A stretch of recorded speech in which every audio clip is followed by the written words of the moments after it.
Good morning, everyone. Hey, welcome in, Matt 1997 Air. Welcome aboard. Hey, thanks for joining us. A little twist today, and not much. We're going to be flying. We're going to be enjoying, but we're also going to be finally, after two betas and at least 2 or 3 weeks of delays, we're going to finally get in there and take a look at the A330. There were a lot of updates in beta 4 to this aircraft. And we're only going to be able to scratch the surface on it. I went through again reading and trying to figure out the best way to bring this, to at least show the number of changes that they went through here. And, the only way to legitimately do it, and you're going to laugh, how many have seen Star Wars? Yeah, do a Star Wars crawl in the beginning. NUS 668, welcome aboard the A330. We're in Philadelphia, and we're actually in the terminal. Star Sims scenery. I had to think of already say something else. Scenery. Yeah, we're going to yet another Star Sim scenery, St. Louis. In the default A330. But like I said, if you've seen Star Wars, you know how they start off with that crawl telling you where we are in the saga at this point, even though we kind of sort of might have been in the neighborhood of it. But anyway, you know how it was a long crawl. That's kind of how I felt it had to be, to show you all that 4.0 and a couple of betas since updated it, tweaked from that major update. So we're gonna dabble our fingers in it. It has also been a year or two since we flew this plane, so that'll be fun. It also has CPDLC in it, although I'll be totally honest, transparency, pick your flavor name of the week that the press uses. I don't know how to use it. And we're in the US, and they will not. Even I'm pretty sure it's in play here, but if it isn't, they will fight tooth and nail to bring it to the US, because they fought tooth and nail to quit texting. So, but I don't know if that was just a US thing. That could have been a VATSIM thing. And now here comes CPDLC, which is a phenomenal product in the real world. You ever listened in, and there is a great video out there, you have to buy it, Polar Operations from Just Flights. Takes you from Toronto to Hong Kong. There's a lot more in that than just that long to and from flight. And part of it is having to listen to high frequencies.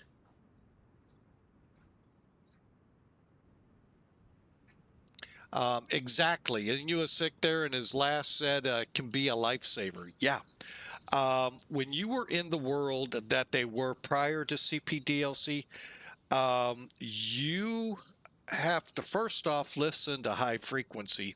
They give you a really good, I don't know if it was intended or not, run of what it's like.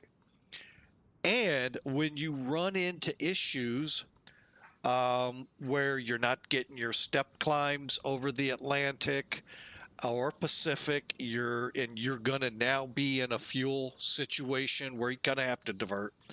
You couldn't get a hold of dispatch because you got to listen through all of that static form. And so here comes CPDLC. Now, remember, one other important thing in this whole Atlantic crossing, there's no radar. Okay, 0 radar over the Atlantic. So when you called in with your position reports, those people we're plotting where you were on a map along with all the others. Hey, Pratt, welcome aboard. Thank you for the channel points. We sure appreciate it. So they're plotting you. That's as close as they'll be able to tell the other airliner where you are in reference to them, because that may have been 10, 20, 30 minutes ago, as much as 45 minutes ago, before your next position report. Along comes CPDLC, they could ping you. Could you give us a report? Ping, right back, boom. And now we're starting to get a little more control over the Atlantic. It's going great there, Matt, 1997. So CPDLC is really, really good. It's a time saver in the cockpit. And the fact you can print the message means if the controller wants to bark at you that you did the wrong thing, even though you did what he said, paper is always a bad thing to throw in front of them. So, yeah, CPDLC can do a lot. And I've just kind of, again, scratched at it because I don't know how to use it. Not familiar with it. One time I connected, the controller didn't use it with me. Second time I connected earlier, I think when 4.0 released, TOLUS crashed. Don't know why. Crashed the desktop. It was something to do with CPDLC, whether X-Planes and TOLUS aren't playing nice together, which I have a hard time buying, or who knows. So, yeah, we're not going to be able to play with that because we're in the U.S. We're going to just stay U.S. for this flight, and any others we do with it until we get comfortable back with the plane again, and then we'll start playing with the CPDLC, Cockpit Data Link Control, something like that. I know it's Cockpit Data Link Communication. So I didn't have to go to Wiki to find out, folks. It came to my mind, believe it or not, at my age. Anyway, where are we again? No. All right, so let's get going here in Philadelphia as we look at the beautiful U.S. Airways old paint scheme, the blue over gray. I'm not saying that's what they should do with the American aircraft, but the newer schemes that they had, that's what I think they should overlay the aircraft more with. And you're all going, well, American bottom out. U.S. Airways bottom out. Oh, wait, America West had bought U.S. Airways prior. So in the big scheme of things, America West bottom. But yeah, I do love this one. It is classic. It is kind of neat. I know American, I don't know why. It had to be something to do with merger and all of that that gave that to it. I don't know. It's just horrible. But you want the TOLUS A330 and get the US Air. I think there is one, Matt, available for the 900. But I'm not 100% sure. I think I could be wrong. I'd have to look through my inventory because if there was, I'd have grabbed it. So, but we would have still flown this today. And by the way, for the default A330-300, there is one of the new what we would say is the new U.S. Airways scheme, which was pretty much a white plane with U.S. Airways on it. It's a toss-up between the blue and the white for me. Yeah, and a regular route, yes, it was. Philadelphia, Charlotte, Charlotte, Philadelphia. Why? I can tell you why. It flew on, there you go, on to Manchester. And either Manchester or Gatwick, one of the two. And when they came into Philly, there was still so much time in between the departure. They went down to Charlotte and back.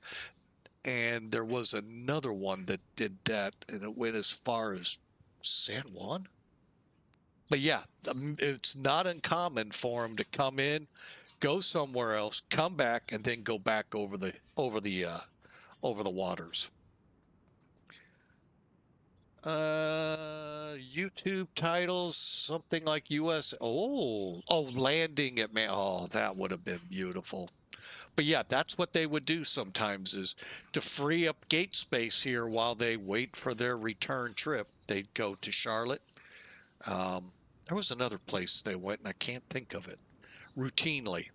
And if you look at Charlotte, the 767 would go to Los Angeles back, and I think back over the water again. I don't remember. I'd have to look at schedules if I can find them. Anyway, we've had a lot of fun talking about U.S. Airways and this upcoming first look. Again, just realize I am not going to be able to touch everything. I'll give you one example. And if you want to see everything put into this, if you go to the X-Plane Discord, scroll up a little, because there's been 3 betas since the release. Look at everything they put into this plane. The one that caught my eye, you had to get past CPDLC. Where was it? Oh, here it is. No, past ACARS. My bad. ACARS. Cabin systems. Lighting updated to work with new electric system. I have no idea what that means, other than just the generic what they put in there. This is the one, though, that caught me up really bad. In-flight entertainment system has realistic start time. Huh?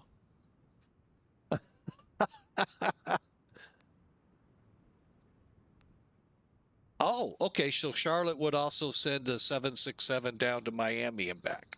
Makes sense. Again, free up gate space. Hey, and haul more people to where it's warmer, especially in the winter, especially this weekend.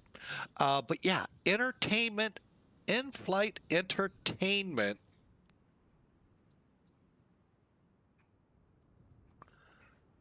system has realistic startup. You want all the airplane for X-plane. Well, you may already have it, Matt, in this plane. I have no idea how to test that, this cabin system thing, or even find it. I don't even know where it hides. So yeah, some of this stuff makes, wow. Well, we're going to find out. Let's get into plane and go to work. Now, I have brought it up to my usual turnaround status. All right. I do want to set the barometric pressure. One thing, I just was not smart enough to do. There isn't an EFB over here, is there? You never know when Austin and crew will sneak that in. Make a look over here real quick. Okay, they didn't. Okay. But yeah, if you go to the X-Plane Discord, you can get the whole release. Or if you are part of Flying with Mike's Discord, look in the general or possibly X-Plane and aircraft updates, but most likely general. And scroll up a little, you'll find the initial release for 4.0. And you might want to grab some your favorite snack, your favorite beverage to sit down and read through that lengthy list.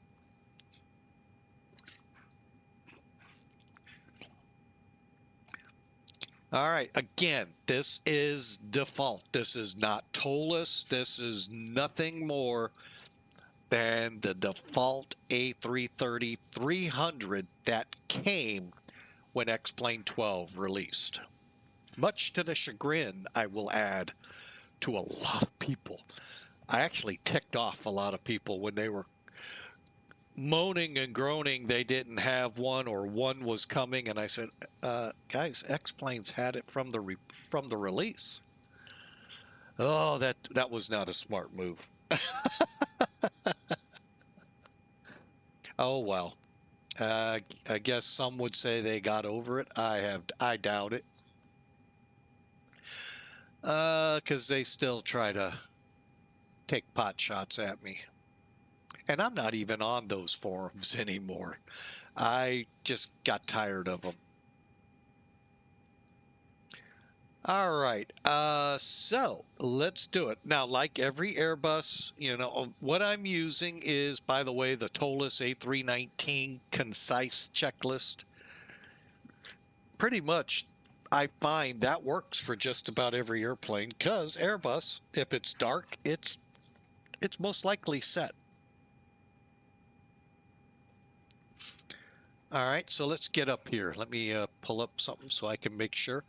While we are up here, ooh, now this, I'm not certain of if there's a problem. I thought there were supposed to be frequencies. Okay, well, we'll see how that pans out here. All right, let me get Sim Toolkit in here. So let me get a better view. Oh, I know a good view. Let's get out the engine. There we go. All right, let's bring Sim Toolkit in.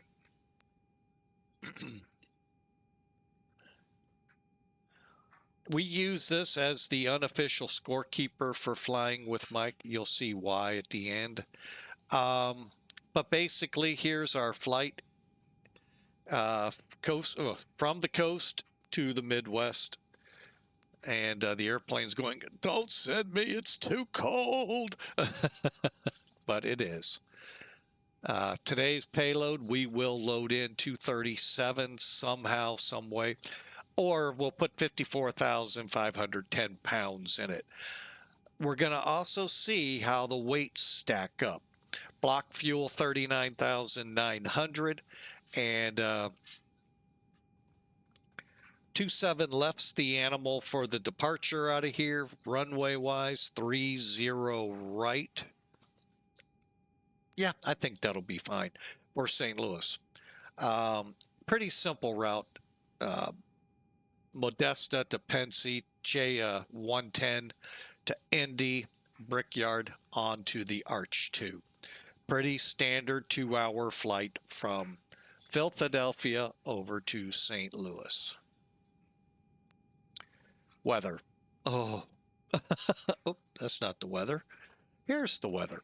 All right, here, winds. Ooh. 260 at 15, gust to 21 here in Philadelphia. There's 10 miles of visibility and a ceiling of 18,000. Temperature, oh, a balmy, almost 40 degrees. Yeah, I say that. Wait till you see St. Louis. And again, 27 left is our departure runway. Here in St. Louis. I don't care if it's Celsius or Fahrenheit. That's cold. Anytime a minus sign comes out.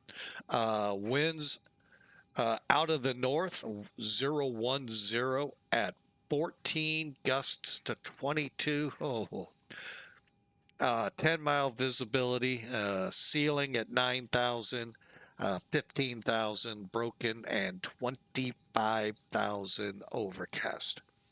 A cold 9 degrees. Oh. And folks, you go north, it gets so much. You might put a minus sign on that 9, and oh, I don't even want to know wind chills. Oh, all ahead of a huge snowstorm. Stay safe from Southern California all the way across the south and up the coast. we're looking at who knows how much snow. I loved one Facebook post out there, put it pretty aptly a couple days ago. Put a circle that stretched out to Denver, around down to Houston, over to Jacksonville, and up towards Boston, and then reconnected. Snow totals expected 0 to 60 inches, because that's pretty much everyone's throwing different numbers out, seeing I was right, you were wrong. That's pretty much the why they do it. So, yeah, it's gonna be a very nasty weekend. So take heed, listen, grab stuff if you need it, and if you don't need to be out on those highways, please don't go out and see, I could drive on this snow. Oh, why am I in this drift? Yeah, because you can't. Even truck drivers, I will say, will want to think about it, especially I-40 corridor. There's a big ice storm coming, and anywhere along that I-40, possibly a little south of it. Oh, I hated ice storms. Oh, I drove in 2 of them, and I don't ever want to drive in them again.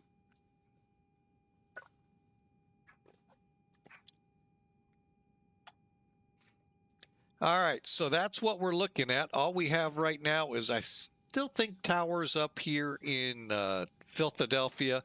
And of course, we'll have ATC as we cross Cleveland's territory. As we look out the wing there, looks pretty good. Let's look out the other side. This Star Sim scenery, folks, is dynamite if you don't have it. I means interstate. Yes, sir. Interstate, 4-lane, limited access highways. Means you only come on by exit and entry ramps. No other traffic lights or any other driveways or anything to impede. It's just meant for moving. Really, it was meant two reasons. 1, emergency strips for the military. 2, moving cargo for the military coast to coast. AAA got involved and put cars on it. That was probably the worst mistake ever, but yeah, we all enjoy them. So, you know. Anyway. But yeah, that's what the I in, means, interstate. I remember when I was driving, there was a superhighway being thought up from, I'll say at least from Washington, D.C. to L.A. No cars. I think was a toll road, only trucks.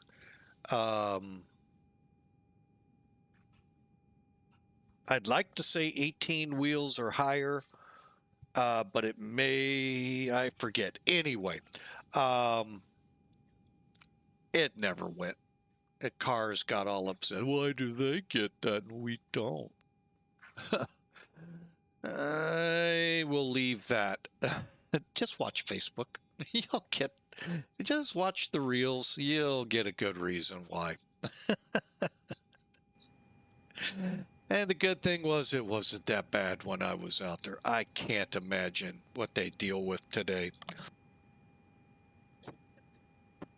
Oh, sorry for coughing in your ears if I did. I think my mute switch is starting to go out on my headset. All right, so with our knowing of the weather, of the route and all, let's load the beastie, shall we? Since I don't see any other way to do this, we're going to load it this way. See how it pans out. SimBrief said, payload 54,510.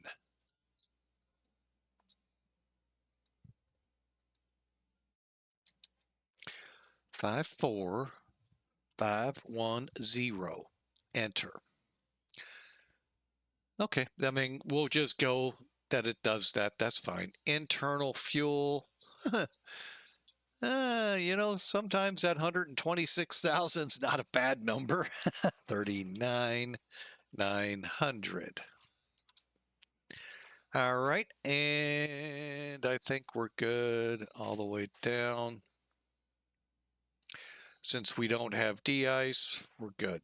Look at that, de-ice. I'll have to look into that one. I didn't see that on the ground service. Done. All right, apply. Shift G. Request.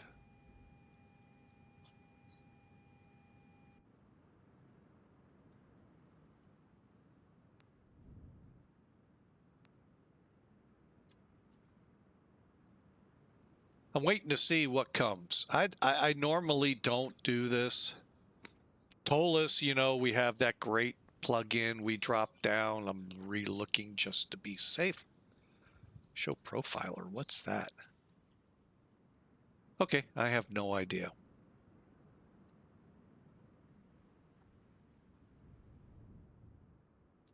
I don't even see anything moving our way.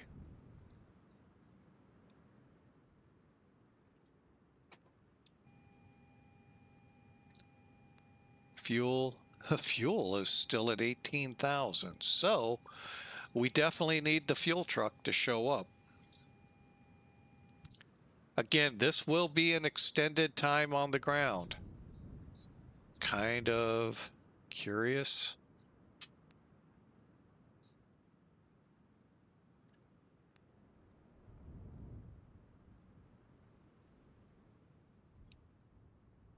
Is that our fuel truck? No, I don't think that's a fuel truck.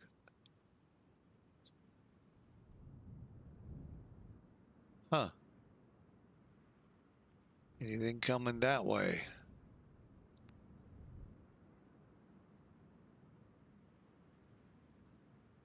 It'd be interesting to see because we can't go with 18,000 pounds of fuel. That's half our load.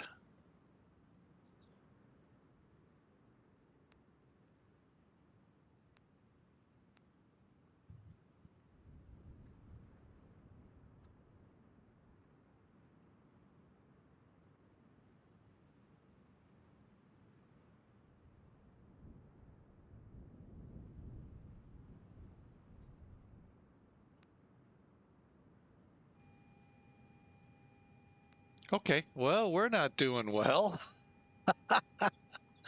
Guess I'm so used to how quick Tolus does things. Let's just keep moving on and see what happens.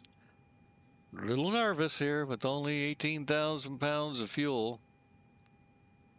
Oh, and I do miss the pop-outs that we get. Oh well. Yeah. One last look. I'll be honest, I haven't even seen a fuel truck.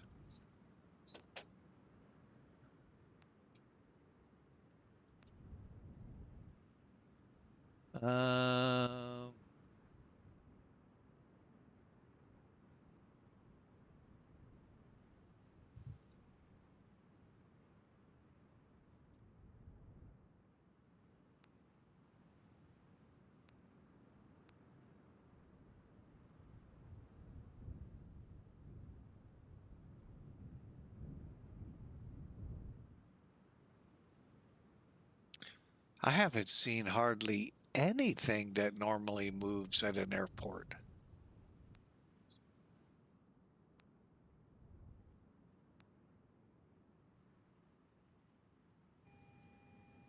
Okay, well, let's just go and see where we end up. Yeah, the A330 could really do well with an EFB. But I don't know if, hey, Iowa Scotsman, welcome in.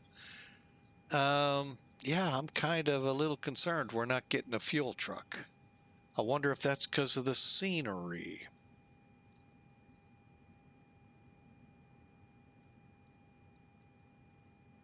Okay, there it is.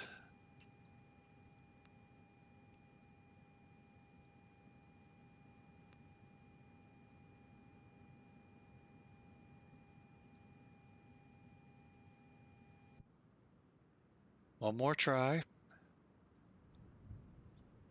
little concerning that there's no fuel truck.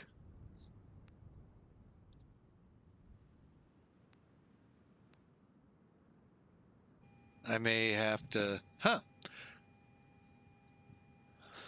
Uh-oh. But hang on a second. I'll take a look at what you said there. Come on. There we go. Click, click.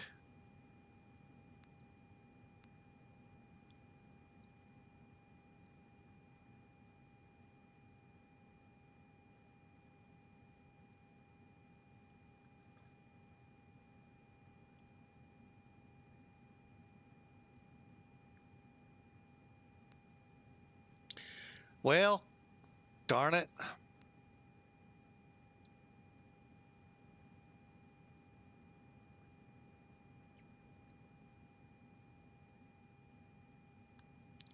Let's do it just one more time, just so we can get the fuel we need.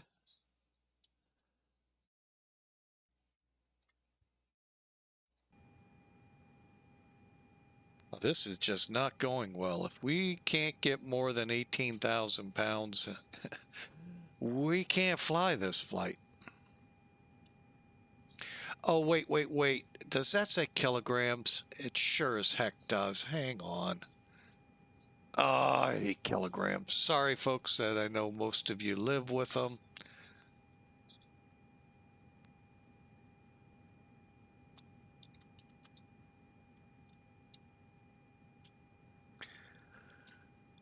All right, hang on. Kilograms, we're showing 18. Okay, we're good to go. I hate that. And I hate that I can't change that. Oh, well. Yeah, I've never had good luck with kilograms. I just happen to really pay attention. kg. So yeah, we have something like 39,880 or something like that, which is close enough. Yeah. Oh. Let me just see if there's anything to change that.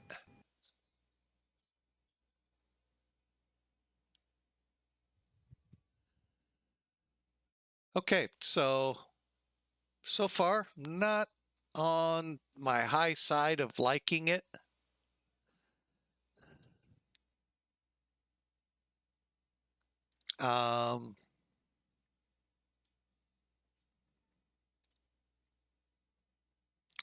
And isn't there a place where I can tell it I want pounds? There's language.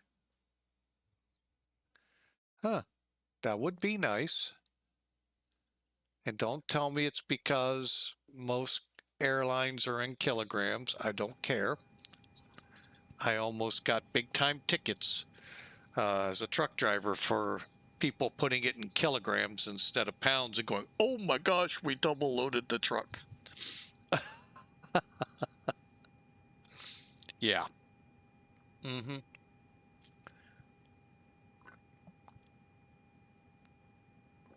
And that's why I'm not a huge fan of metrics.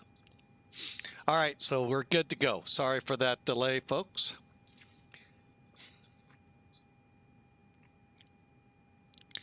All right, so the batteries are on, the external power is on, fuel pump's off, APU fire check. Where is he? Oh, there it is. Engine 1, engine 2, good. And since we got fuel, we'll go ahead and start the good old APU up.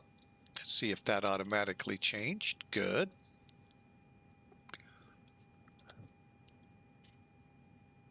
Also, please realize I'm not a real Airbus driver. I just play flight sim. Closest I came to these, Piper Seminole. All right, flaps open.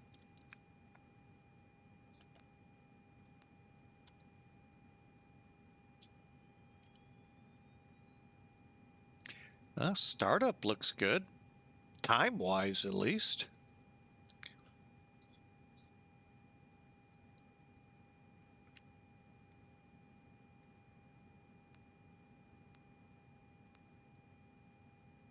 Oh, let's get outside and hear it. What am I doing?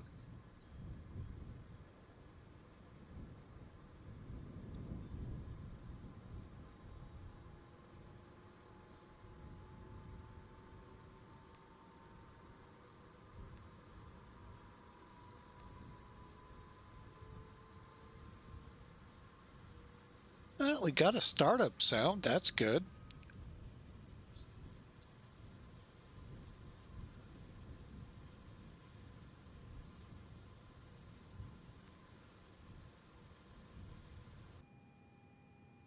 We'll give it to it. I mean, let's be real.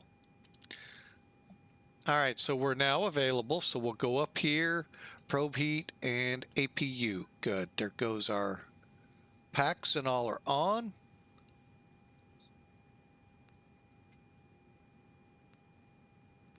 Don't like seeing this, but better than nothing. As long as these down here work, we're good.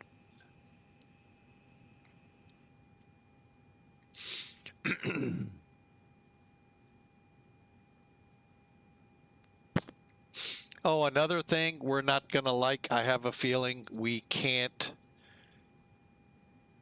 call for the flight plan. We're going to have to type them in. Yeah. What is that? All right, so let's get back up top here. So the probe heat is set, good. Lights are set. And we'll put that on auto. Cursor switch set. Okay. And cross bleeds off. Electric ventilation and electric panel good. All right, let's get the ADRs up and running.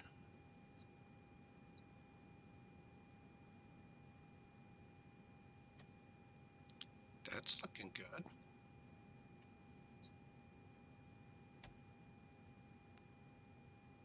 Again, this is not TOLUS, so don't expect, you know, razzmatazz like TOLUS. I mean, just be honest, that's one dynamite airplane.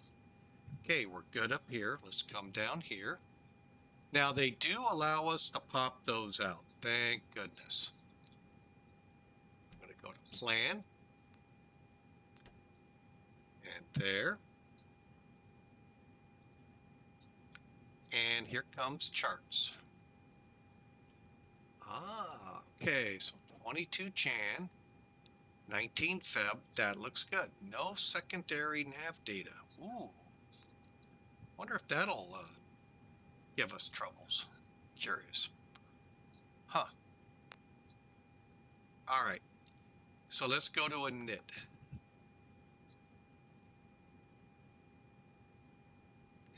Okay, we're going from KPHL diagonal KSTL. Boom.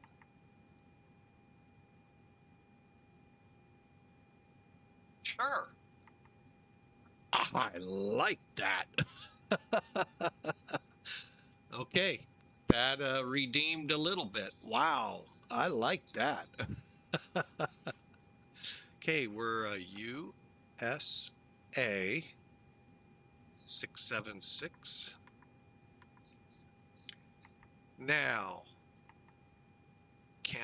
I can't change. Oh, can't change the lat long. Okay, we can deal with that. Let me look at the airport real quick. You all are, I believe. Yep. Coordinates are 3952.3, 7514. You know what? I'm just for giggles. Let's take a look and see what gate are we in first. Easy way to find out. Home in.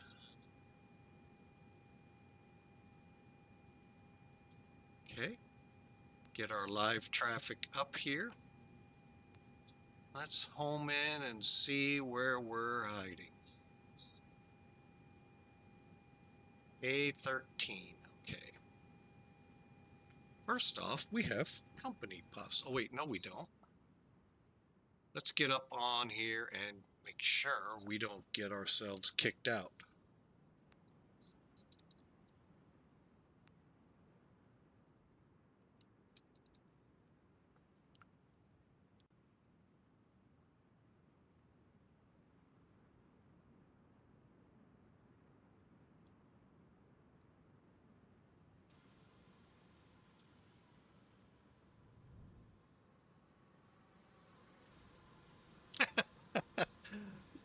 Good old model matching. Italia. Let's go with flight level 40, even though I don't like that huge headwind.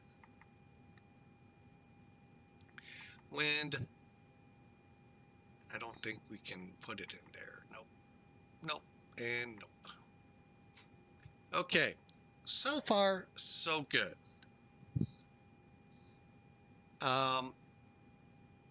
Again, we're all used to Tolus, so it's a new animal. Got to get that, through our thick mugs and skulls. Oh, I don't believe I just did that. I just X'd out of it. Sorry, folks. Whoops, here it comes. It'll be back. Give it a second. Bloop. Can't believe I did that. Yeah, I can.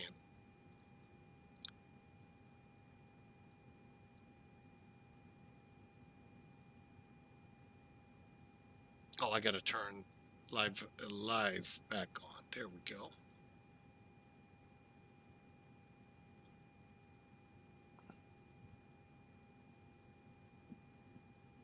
All right, so we got someone over at UPS, Gator 2 over. Cool. All right, we have one departure available. See that right here? Hopefully you can. If you can't, my bad. I heard one person say, get a bigger TV. I can hear the TV market keeps selling it there, Flying with Mike. We're up to 180-inch TV now. Anyway, so basically this is the Philadelphia 4. You just fly straight out. More importantly, though, to it is this. Let's take a look at the actual chart. All right, it's just a straight out departure, 27, whatever this runway's heading is. Actually doesn't even really say, but anyway. Oh, top altitude will come via, oh, here we go, 245. So we're going to make a slight turn, follow the river, 245. But ATC will give it to us. Over here, you'll find an altitude. Now, they may PDC you and say, fly SID, in our case, Philadelphia 4, 3,000 feet, we'll just say. That was last night's. And then in the flight level box, 400. Now, which one do you climb to? If you've been following Flying with Mike, you know the correct answer. And it's not 40,000. It was 3,000. Whatever that chart says is your top altitude until ATC says go higher, that's how far you climb. Even if they say RNAV, whatever. In this case, that won't happen, but RNAV, you still got to go. You're going to climb to your initial altitude, your top altitude, then either get permission or 10 minutes. However, and that really works. So anyway, so that's our departure. So let's go to F plan. Oh, wait, let's first go back.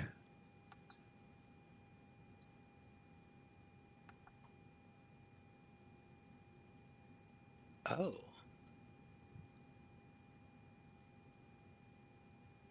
Oh, zero fuel weight. Okay, hang on. Because I thought it was the other way around. I'm like, what? 335.1.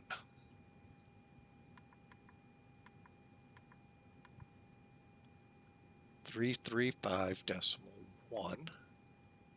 Oh yeah, that would be out of range. Did it again. Backslash 335.1.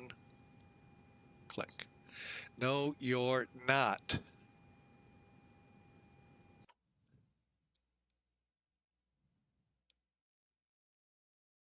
What the heck?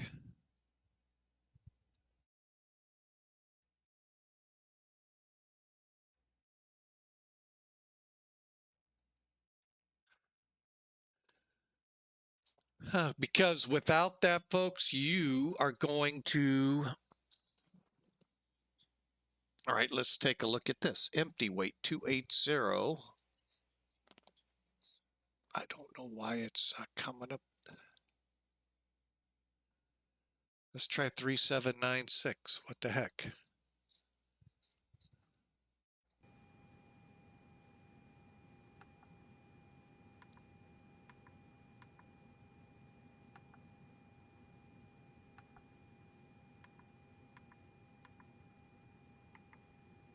What the heck is going on here? Okay, block fuel. Let's see if we can get that in. 3. Oh, geez. I know why. Doggone it. This is going to bug the hell out of me. 335165.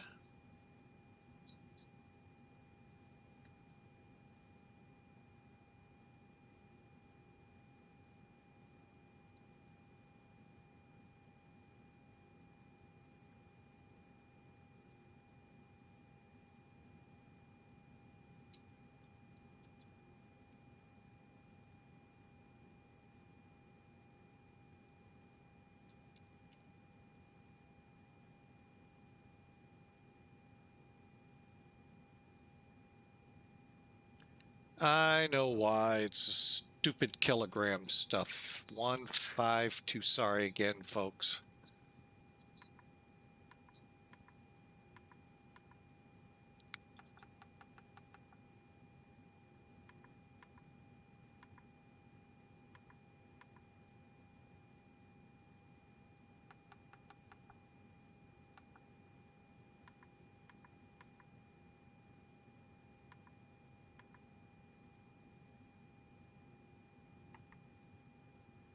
All right, and our block fuel. Very Oh, I hate kilograms. Sorry. It just aggravates. How about 18.1?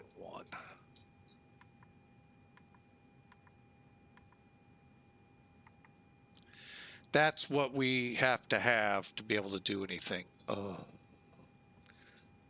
Well, okay. So, yeah. Kilograms. Might want to put that up here for those of us who really wish this aircraft could be put into pounds. Very annoyed. It could keep me from flying it again, because that's just annoying. But I get it. Everyone else flies with it, and get over it. I get it.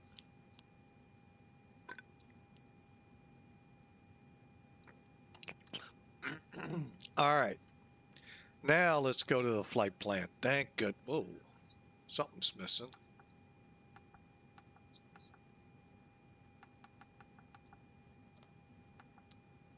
Something big time's missing.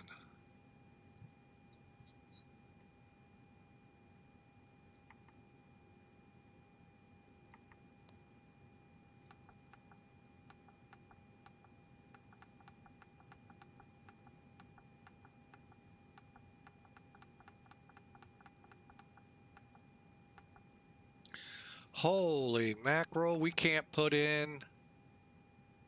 What?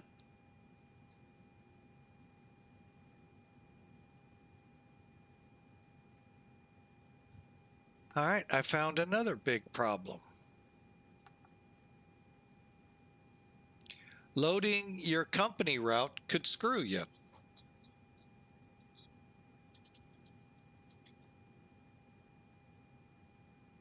Let me check. Pratt, you might have an answer for me. U.S. customary, so I am here, but not in the aircraft. Okay, I just found another big problem. Yeah. So I'm going to clear, not,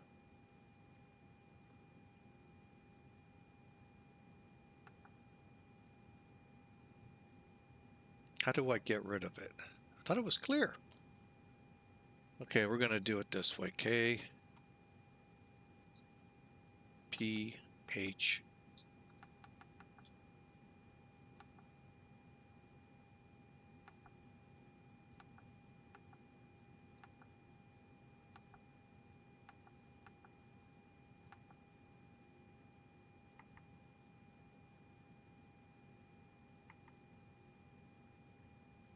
I hope I don't have to change everything again. Shouldn't, but we'll see.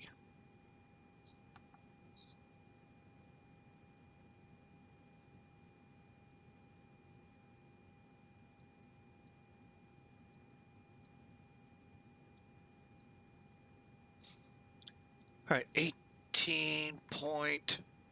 I'm going to go with 0.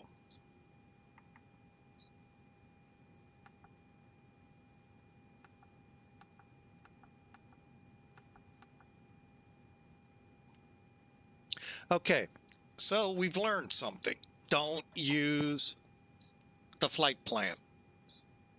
Why? Because it doesn't come out right. All right, so let's go here, departure. 27 left. We'll do the Philly 4 because that's what they're going to ask us. And our next fix will be Medina, I believe. Yeah, MXE. All right, it doesn't, this route won't take long.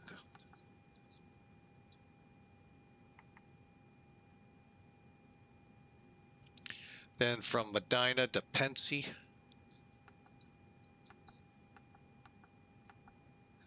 Pensy. Then we have an airway. Airways are on, whoa, whoa, whoa. No, they're not. Go back.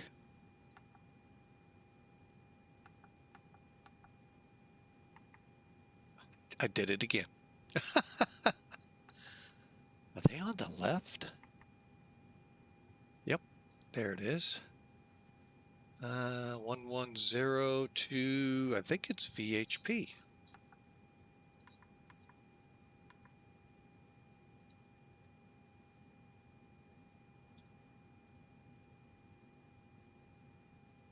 Yep, VHP. Hey, I got a pre-departure clearance. VHP. Insert.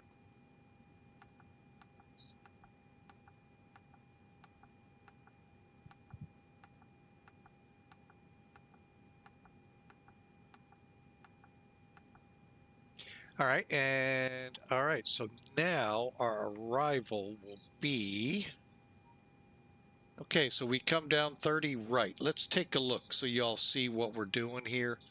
30 right is a 9,000 foot runway. That's fine. Although everyone would love that lovely 11,000 foot and short taxi.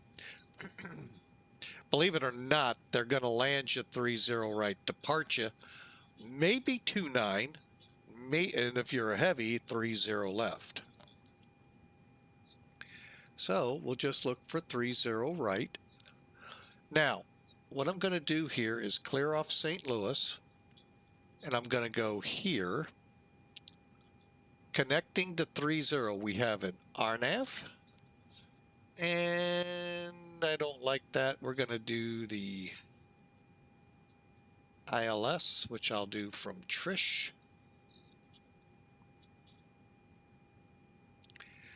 All right, so ILS 30 right on the Arch 2 Trish via VHP trans N VFP. What?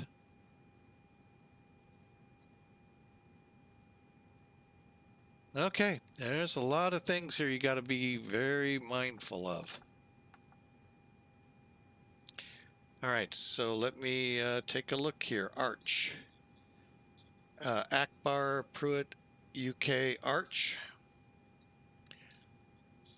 Petty. And then we're going to go to Escott next. Eads, Oshie, FDRKO. Forco, I think it's called. I don't know. Federal. Oh, I have no. And then Trish. I'm going to go ahead.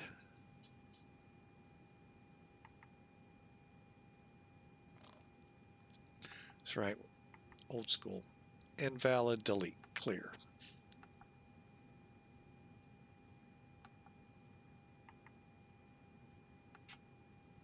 Clear. Insert. Okay, so we'll go there, direct Trish, Hixum, XL. Even though they may tell us to go to Hixum, I can go direct Hixum. Okay, and then grab it. And then out to Troy, Illinois for the hold, and that's all we got because I didn't put anything in for the alt. Wow, lots to this that you got to be ready for. Those of us Airbus, oof. The worst being, if you load the company route, you're gonna run into some trouble. Reason being, you could not select runways, departures, any of that. Conversely, same at St. Louis, same at your arrival point, because it doesn't hold that. So I don't know where that issue lies, or why that hasn't been reported to date, or why am I having that problem and nobody else? Huh. Questions. Gotta love them. Questions. All right. Navrad. Okay. And perf. Guess what? We don't have an EFB. We don't have a takeoff thingy. Let's see if SimBrief does. The good thing is they're in knots. All right, so Philly 3067. Okay, that's all looking good. Calculate. Hey, we're getting numbers here, although we're not getting anything here. That's fine. 127, 127, 138. That looks good. And I drop it just so I get a little difference on my scope. And what was V2? 138. We're going flaps 1. Ooh, we have to set THC. Ooh. Oh, wait, let's see if it does it for us. Flex temperature 54.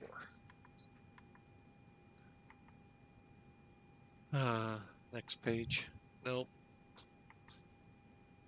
Huh. Interesting. I don't know how to figure that up.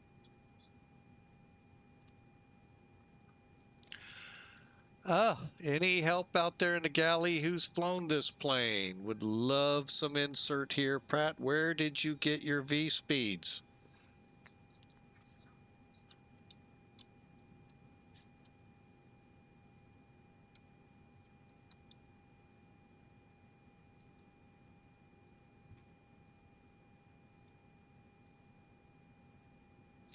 SimBrief takeoff calculator. If you'd like to see it, stand by. Show you where I get it. Sim Toolkit. I know you're going, what? Sim Toolkit? Yeah, let me show you. I've got SimBrief tied in. Okay, so let's go to our flight plan. All right, so there's our A330's flight plan. Up here, takeoff performance.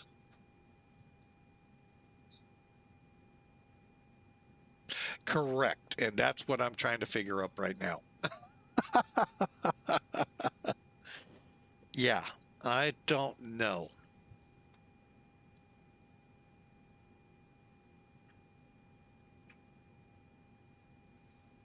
But anyway, that's where I get it from. Now, you could also close. Let's try something.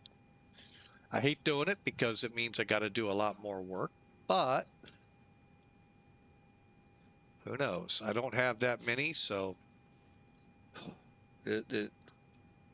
wish it would be like automatic 27 left. Our takeoff weight.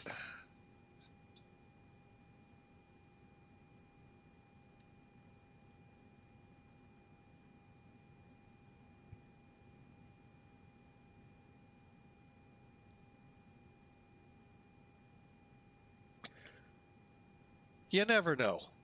You get a couple things over here you don't on the other. Gradient up 1.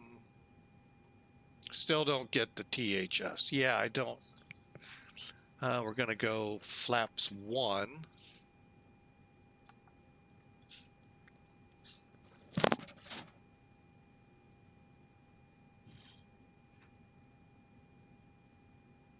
We're also not getting our F speed, F slats and clean.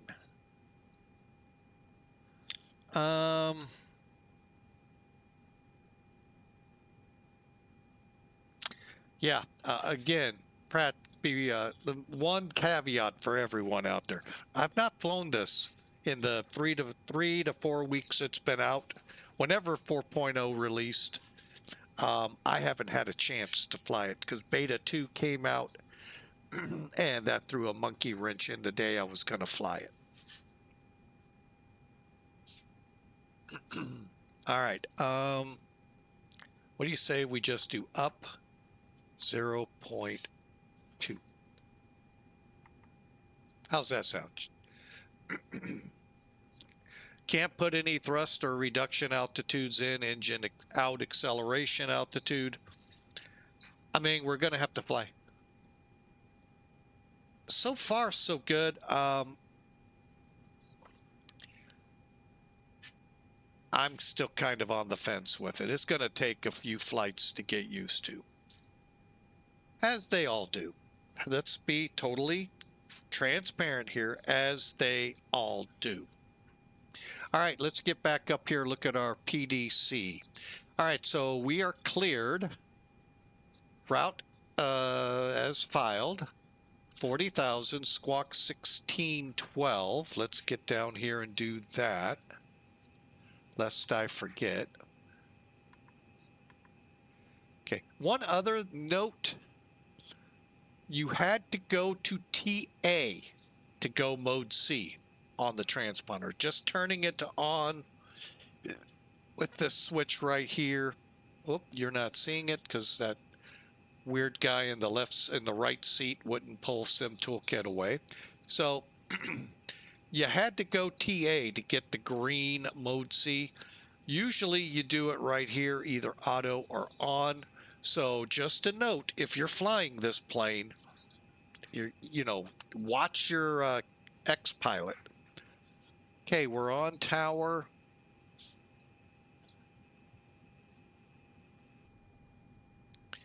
Okay, and I think we got all our performance numbers in.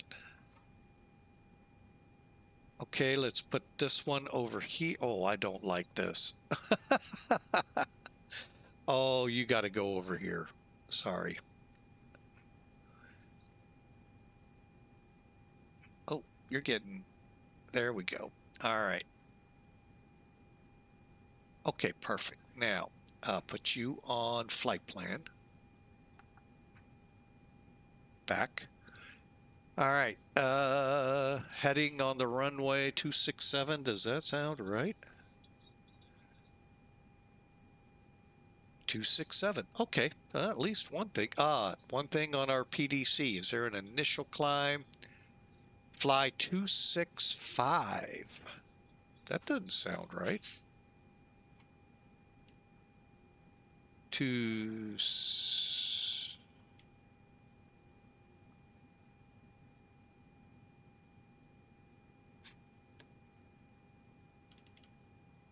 to 5,000.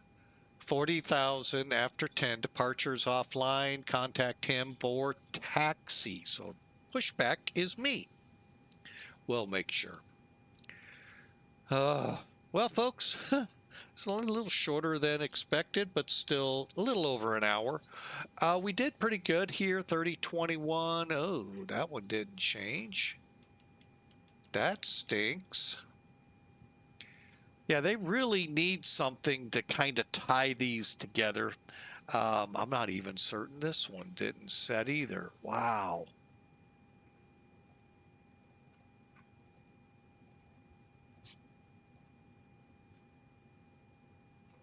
So, I mean, there's a lot. Again, it is default. Let's first hang our hat that it is default.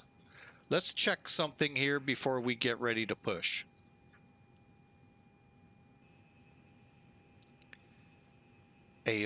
Com menu.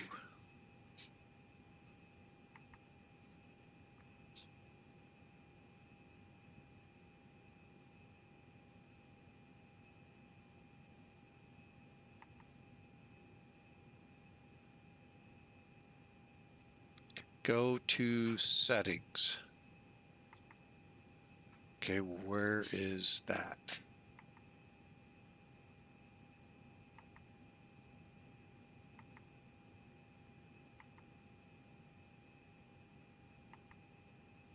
Huh. Okay, well, we got a lot to learn on this one. But let's take a look.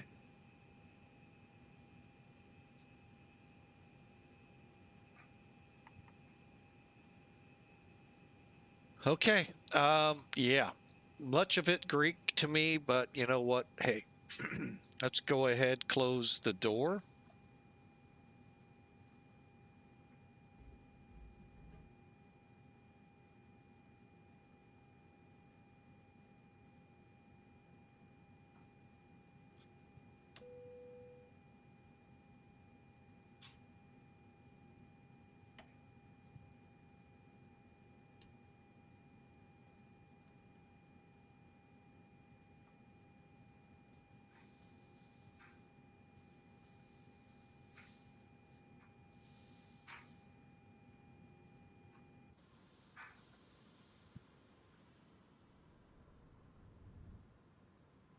Okay, I was like, wow, that moved quick. Woo. All right, let's do it. Okay, we need to get rid of the chocks and, ooh, let's go up here because I don't know how it will react.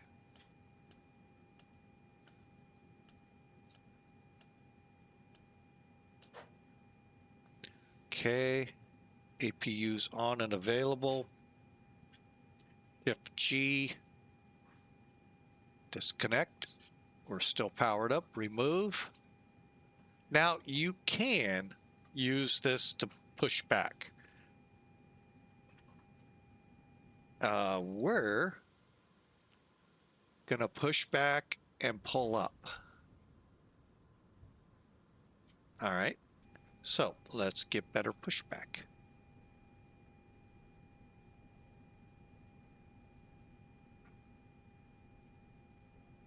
Hey, Captain, let me know where you want this thing.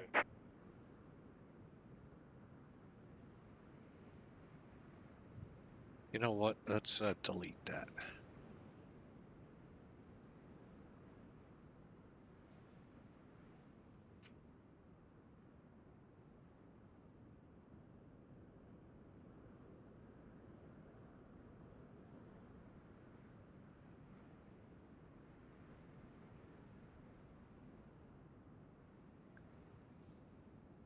Great news, Captain. Your tow's coming. And let me get 8 cars running.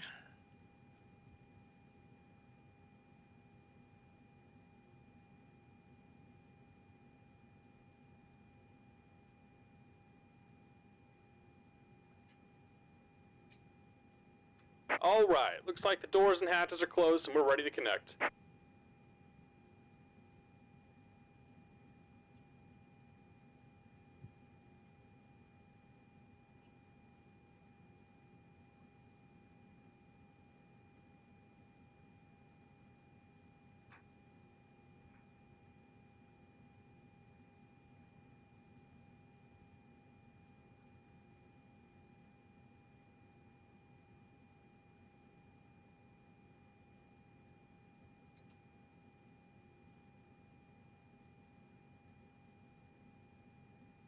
Actually, did I? Oh, I didn't file it yet. Okay, hang on.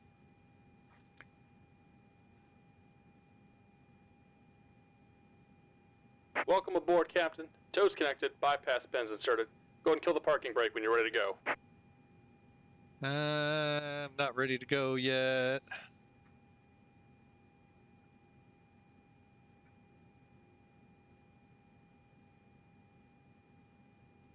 Hey, hey, it found us right off the bat. Cool. Hey, hey, we're the monkeys. All right, let me just make sure we're good to push.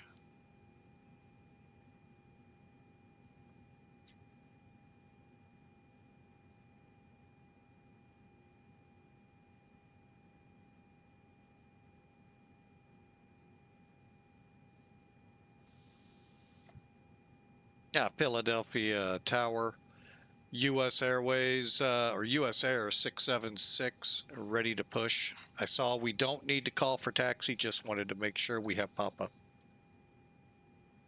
UPS action, U.S. Air 676 Heavy, Philly Tower, good afternoon. Information, Papa Current, thank you. Push start, pilot's discretion at spot 7. Call for taxi, expect runway 27 left for departure.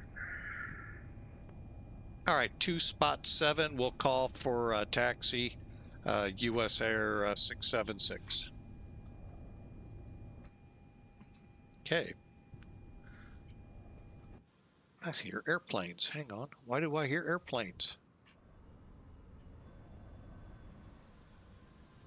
That's why he's turning around in circles. Is that Sim Caesar over there? All right, here we go. Brakes off. Here comes the pushback. Light them up.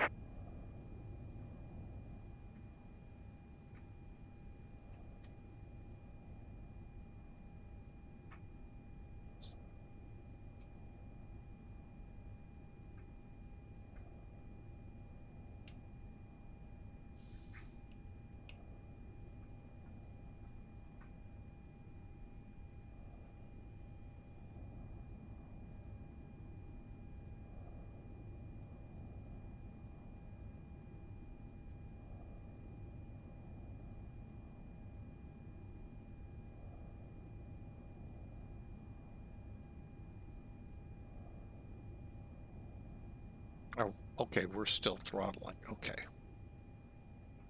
There, we got an ignition.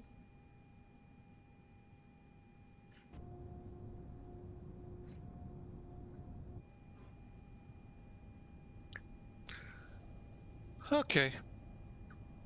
Spot 7. Now, what does that mean? Doesn't mean look for gate 7. It means you pull up to spot 7 on the tarmac here. In our case, that will be right up to the edge of Joliet. But StarSims has the numbers, so it should be there, which I think is pretty close to where we're going to pull up to, right up here.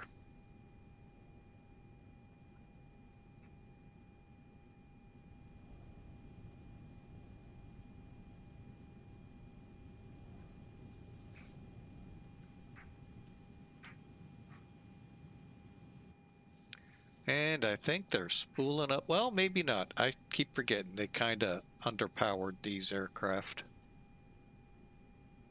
And this is something you cannot do with default.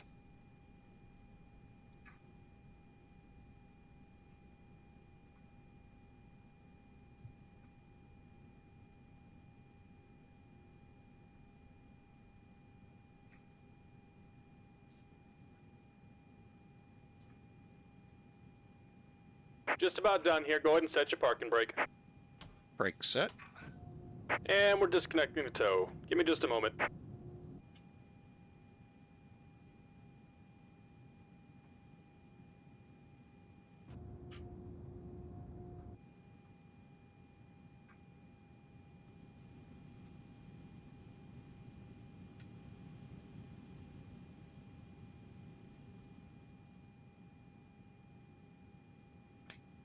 Okay, we're available, which means I can start the chrono and continue. APU bleed off.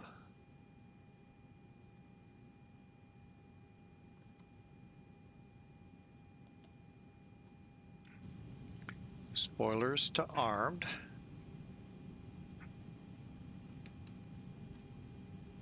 And we're disconnected. Signal and pin on the right. Take it easy and have a safe flight.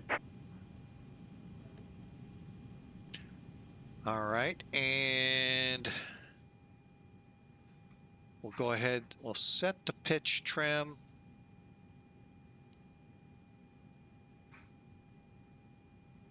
Kind of like that one.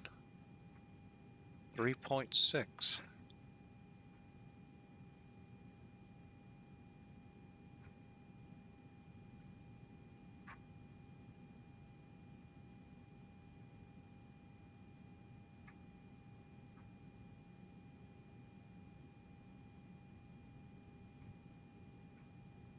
We're going to go 0.2. Hope for the best.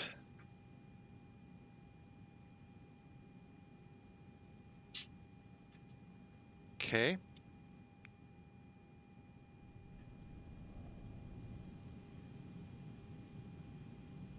Okay, he's gone, so flaps 1.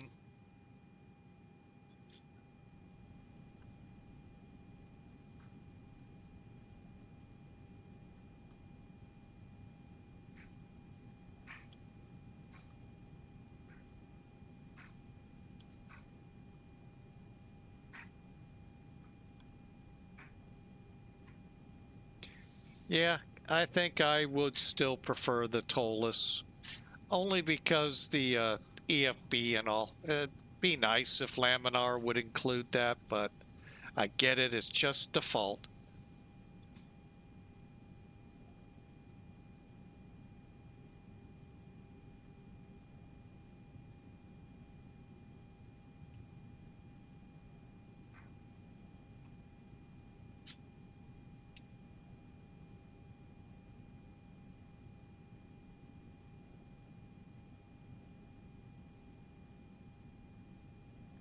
Okay, freedom of movement worked.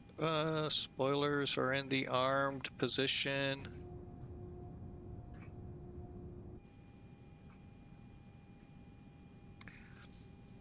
Auto brake max. Philadelphia Tower, American 1929, West Taxi. American 1929, fully tower information, Papa current runway 27 left, taxi via Kilo, November, Sierra, cross runway 27 right at November.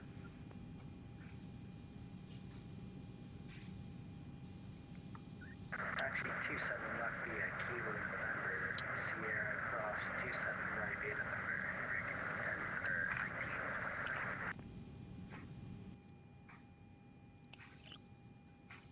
I got spoilers armed, don't I?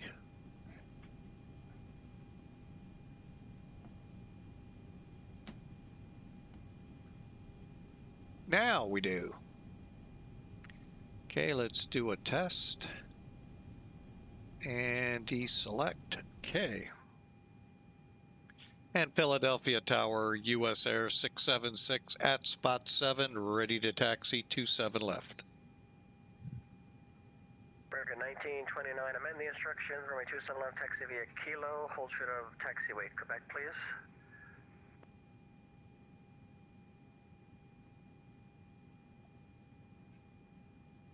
American 1929, fully tower, amend the instructions, runway 27 left, taxi via Kilo, hold short of.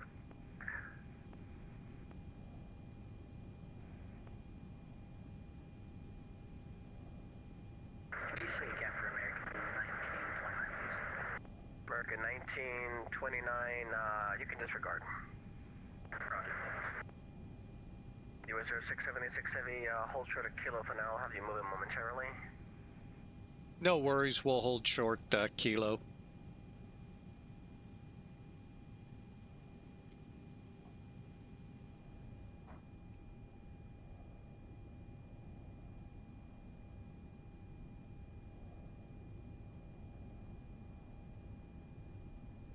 Cool. We get a nice warm up on the engines. We're good to go. And let's, for now, put brake fans on. Those will. US Air 676 Heavy, runway 27 left, taxi via Kilo, November, Sierra, cross runway 27 right at November.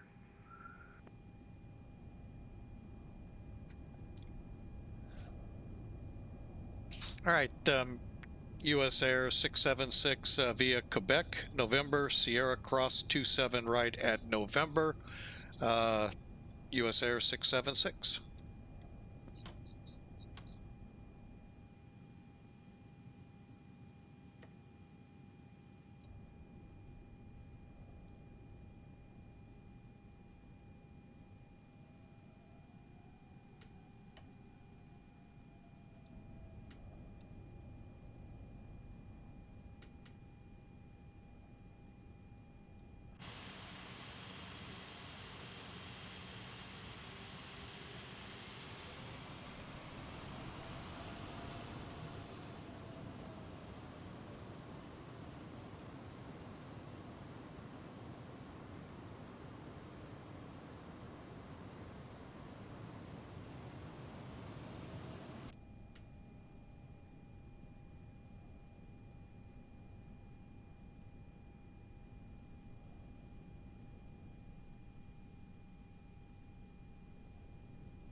All right, I figured it's taken this long to get moving. I figured what the heck's a few more seconds waiting on the little guy so he doesn't have to wait on us on takeoff. So, all right, so we're ready to go. The default, there's some issues I have with it. Overall, it works fine. Again, I'm coming from a world of TOLUS where everything works and we're able to do what we need to. Okay, 27 right at November down to Sierra. Okay. Philadelphia Tower, American 1929, holding short 27 left, American 1929, just a quick question. There's several different sceneries. In front of you is Sierra Tree. Is that your full length? Yeah, I don't have the extra runway. Roger, American 1929, wind 28014. Extra runway. Sierra Tree, clear for takeoff. Clear for takeoff, 27 left, American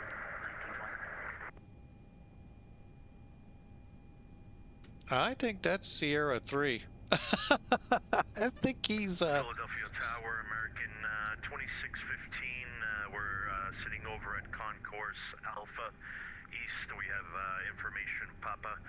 Aircraft type is a 738-800. We're looking to pick up IFR to Boston, please.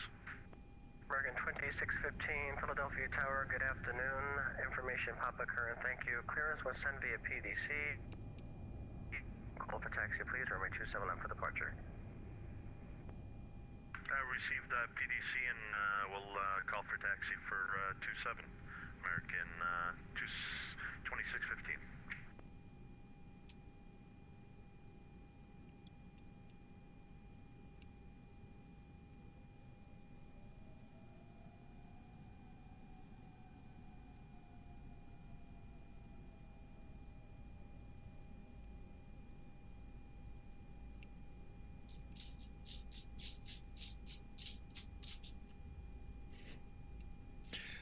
oh, our dog cracks US me. Air 676 heavy, wind 28014, runway 27 left, clear for takeoff. US Air 676 clear for takeoff, runway 27 left. American 1929, turn left heading 230, frequency change approved, good evening. Left 230, frequency change approved, American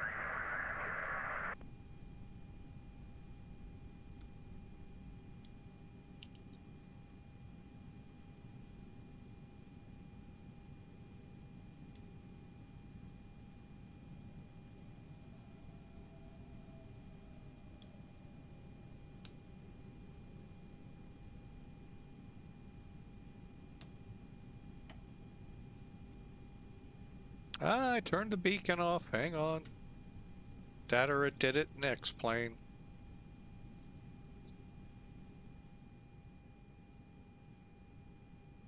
Okay, we're clear for takeoff. Flaps are set. All green on the messages.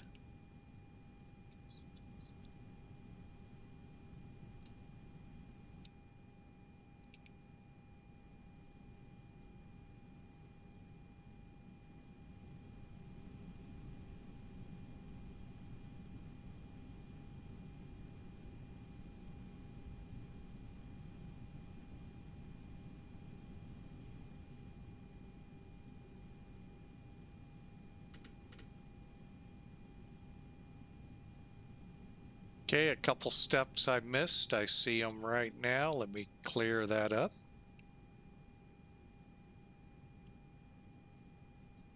Flight director, LS constraints.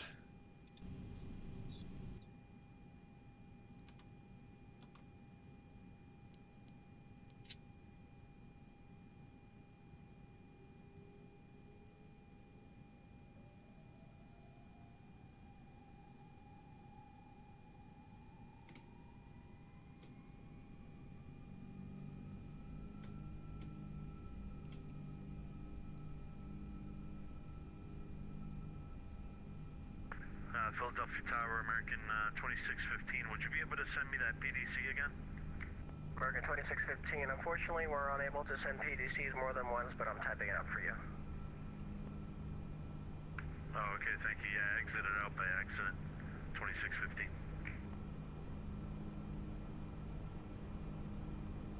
Okay.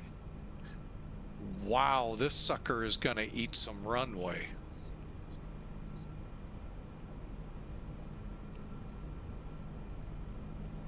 There's V1. Let's rotate.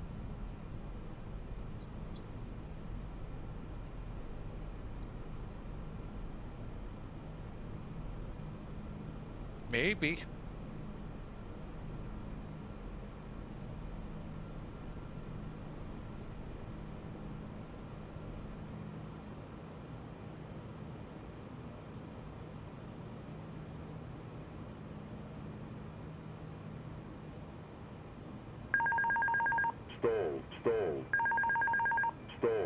American 2615, I just sent you, I just replied to your message, and with your full clearance, and whenever you're able, you can give a read back, please.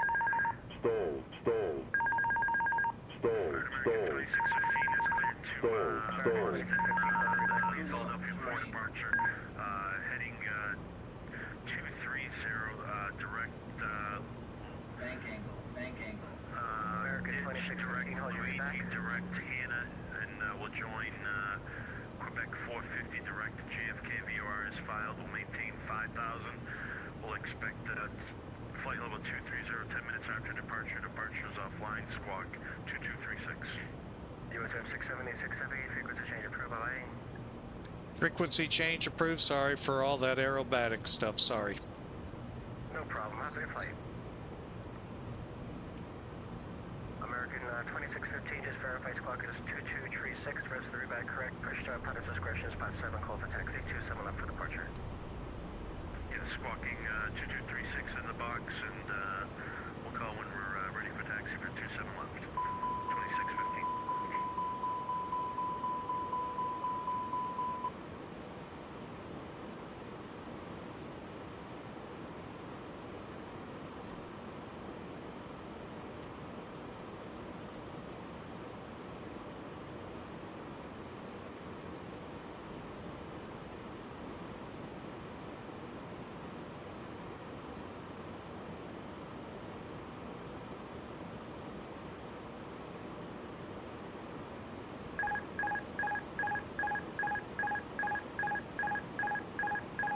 Okay, there's a lot of things. I can't get her out of toga.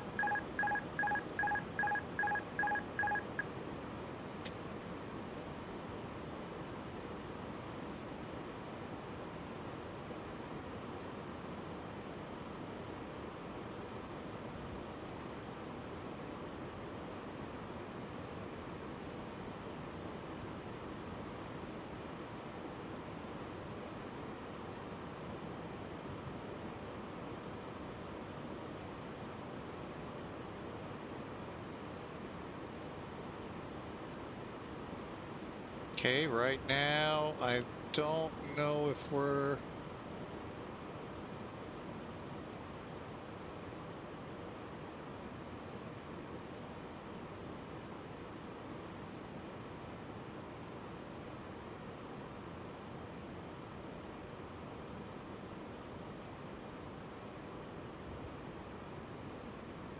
Okay, yeah. 3.2 was probably what we needed to set. We're going to look real quick. 4 is actually where we're at right now. Pratt. Yeah, I'm sure there were a lot of comments back there. Mayday, mayday. Well, I got one problem right now.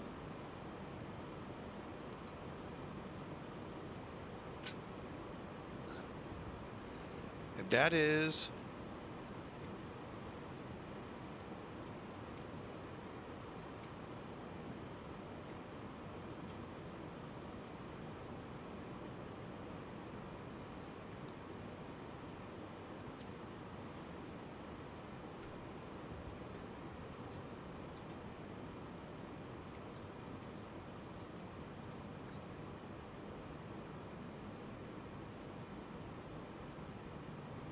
there is a lot to this plane that, yeah. At least the flaps got up in time.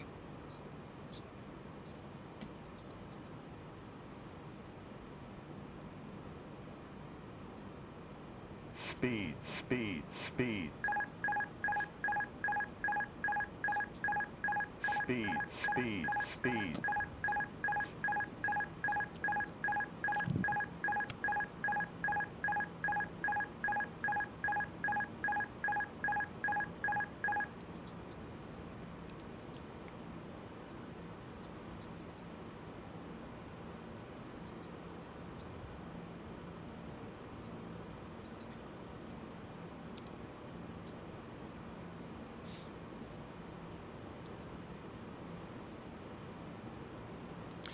All right. Totally honest, I don't think you can auto fly this plane.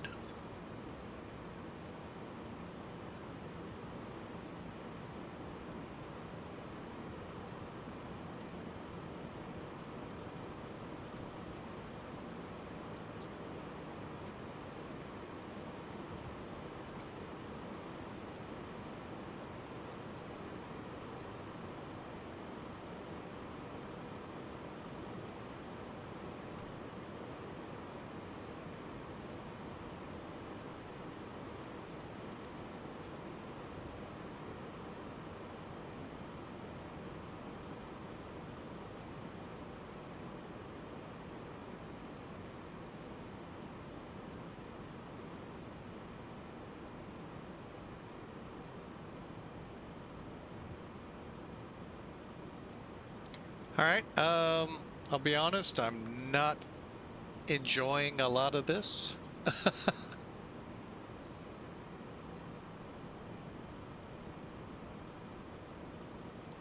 I did, or at least it didn't show on the, let me do it again.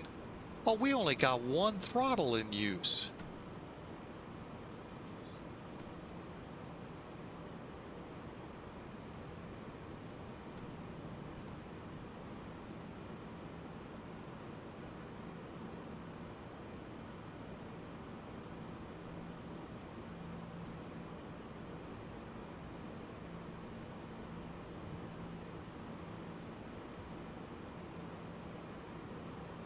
Oh boy. Now I gotta sync up both throttles. Why do I have to do this?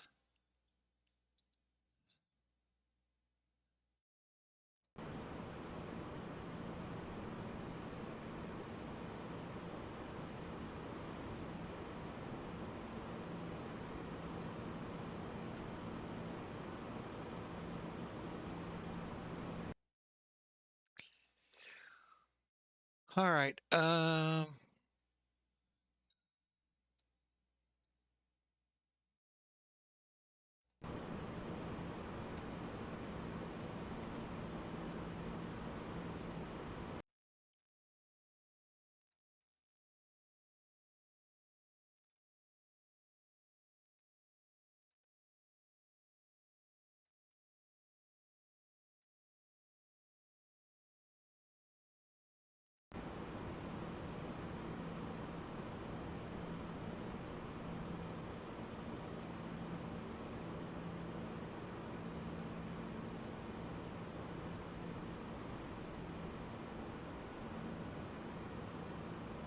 Should be throttle, not throttle 1.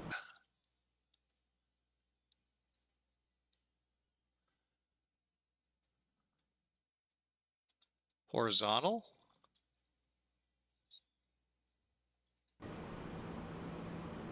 There we go.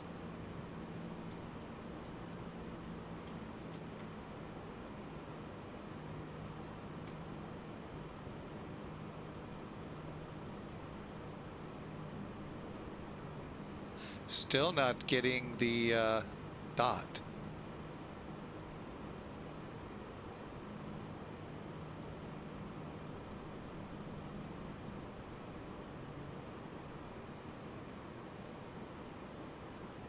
Near the top of my drop down, okay.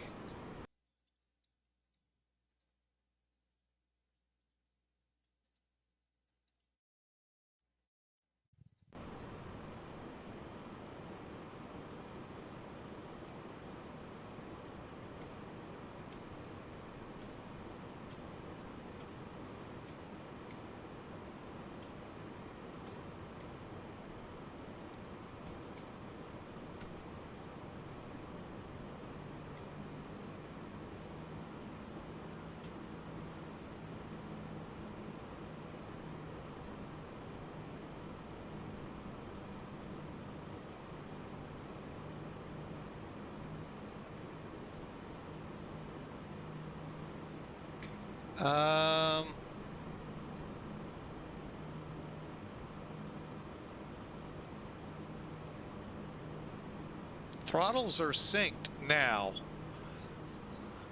We're just not.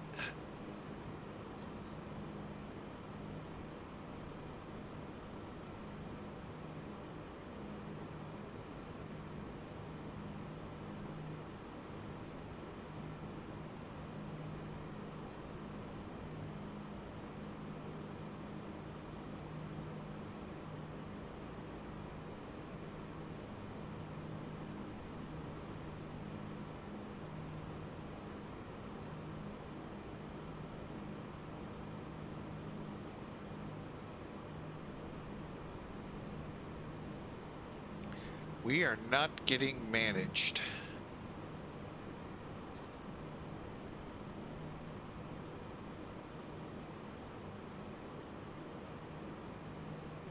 Currently, I'm in nothing right now.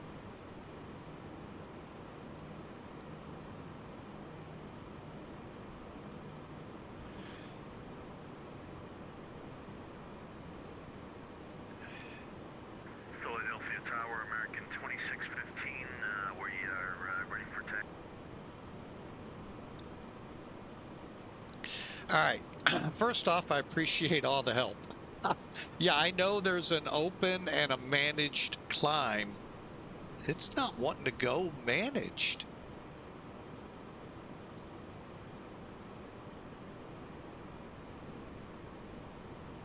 And it's not wanting to go any faster.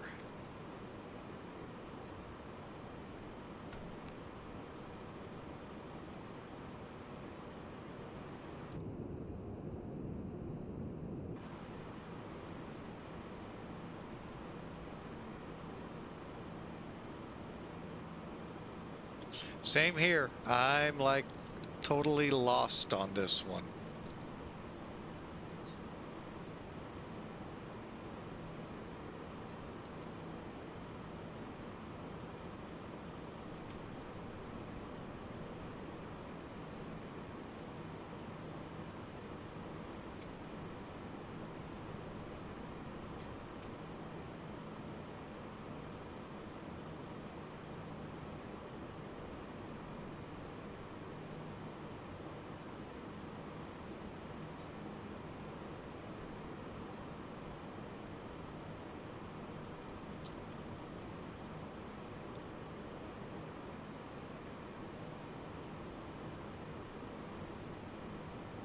I'm going to say part of this, I think, is the THS may not. And again, I'm just guessing here.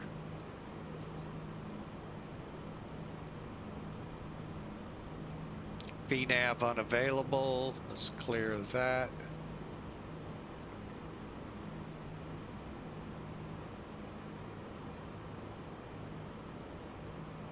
Says managed.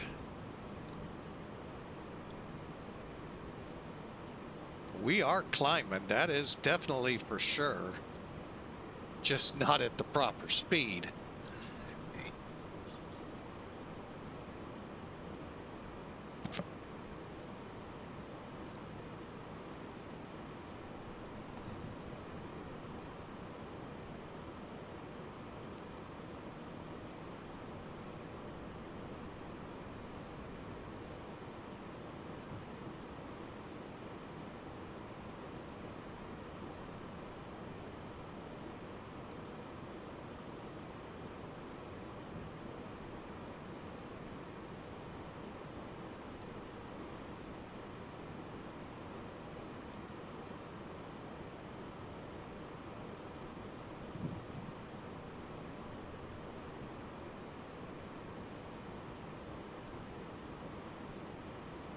I mean, even if I go open,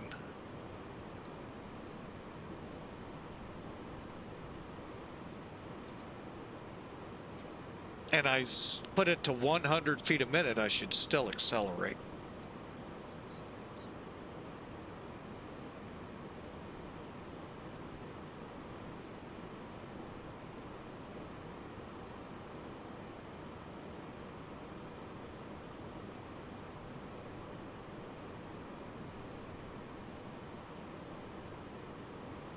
See, the throttles are going down. That shouldn't happen.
Hang on, gotta reply.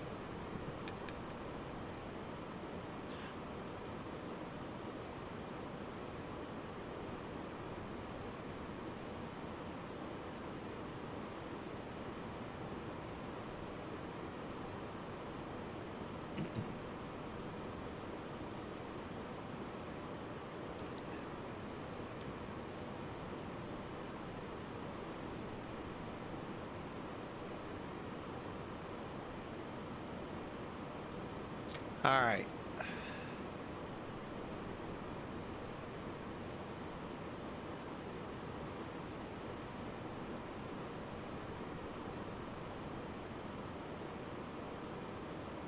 One thing I'm finding as possibly an issue.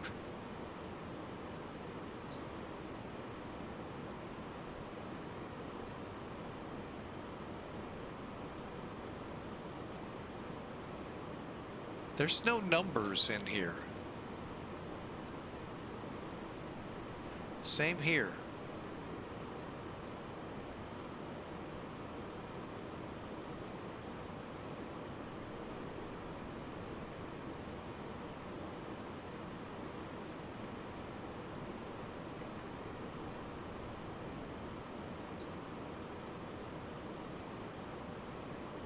Okay, now let's try. Hey, we got managed.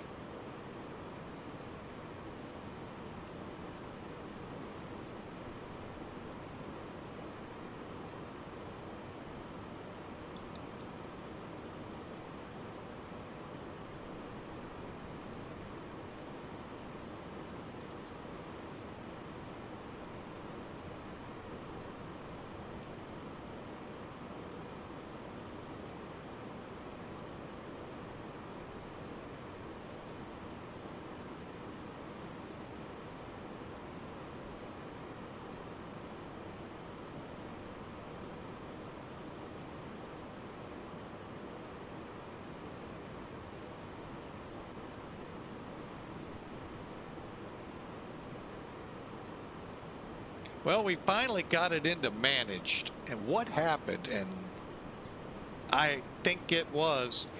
So I think we're going to do another flight off stream, offline, to test out a theory of mine.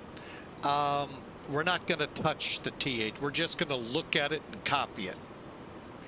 Not sure who 16M. I think I know who that might be. But anyway, we'll do a test and see on another flight. I'm going to go ahead and kill the APU.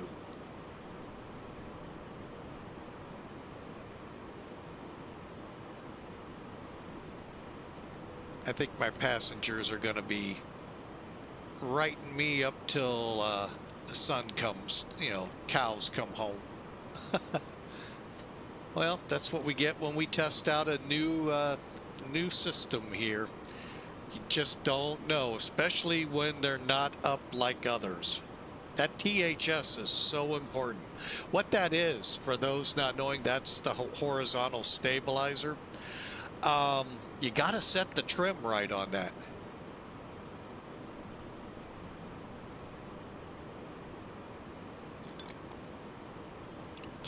Oh, I did not know.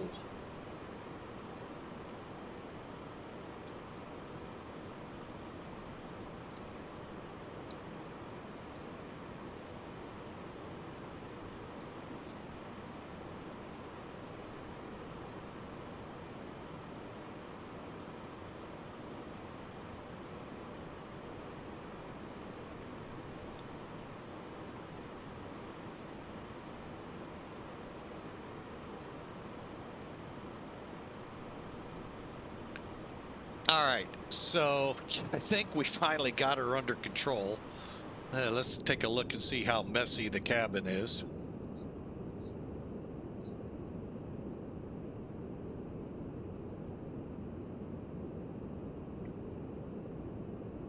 Actually, let's take a look at the cabin.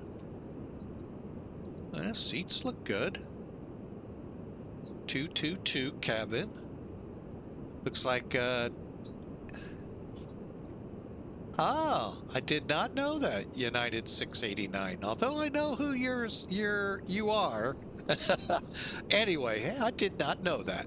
But yeah, you can kind of see this is a good cabin. Wow. All right. Those of you who've flown this a few times. Okay, not who I thought. What is this in-flight entertainment stuff?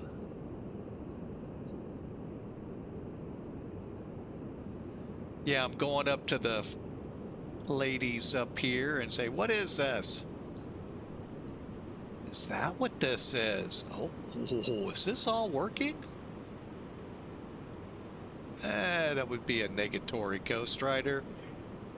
Wonder what the in-flight entertainment really is. And I take that. Why I say that, if you again look on the X-Plane update, I'm going to get there in a minute. I'm just taking a look here since we finally got her under control.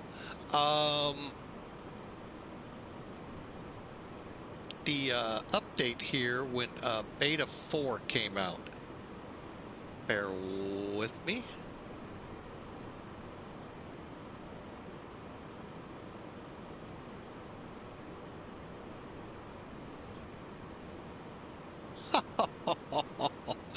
Oh, flight factor. Wow. If you're on my Discord and you go to X-Plane and aircraft. Oh, thank you there, United 60. Hang on just a second here. Let me get up here and read the... Oh, wait. This is going to take a little bit. Hang on. X-Plane. All right. In X-Plane, it says in-flight entertainment system has realistic startup time. I don't know what the heck that is and where that is in the airplane. When did Beta 4 come out? Well, I can tell you this much. Around anywhere between 7 and 8 o'clock Central Time. The message hit my Discord at 7:56 this morning, Central. All right, you want a spot view, huh, United? Hang on a second. I've actually not been liking these here of late.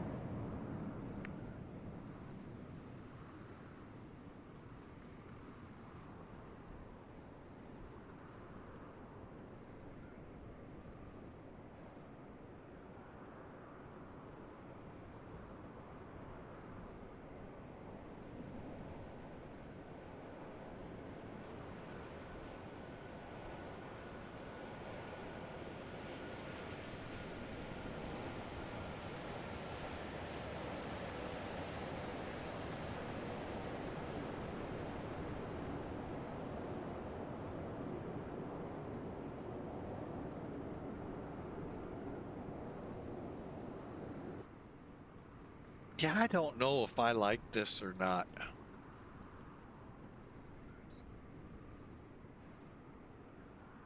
And you ask me, what is it that bugs me about it? I don't know. I'm just used to it automatically coming across, but boy, that is a pretty paint scheme they did. I love that emblem on the tail. Always have loved that logo on the tail.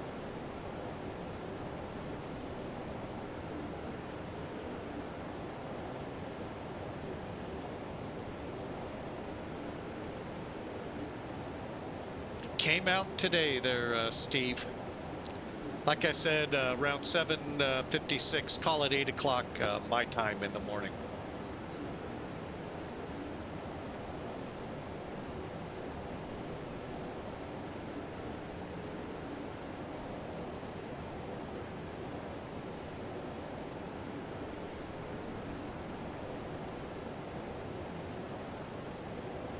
Boy, there's a lot we can't do with this plane, even with all the updates they did. Wow. But anyway, let's get into this overhead. And anything about in-flight, the IFE switch. And I know this in the 737.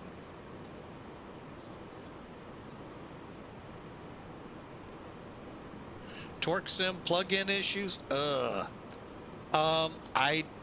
Only thing I could do is tell you, talk to them.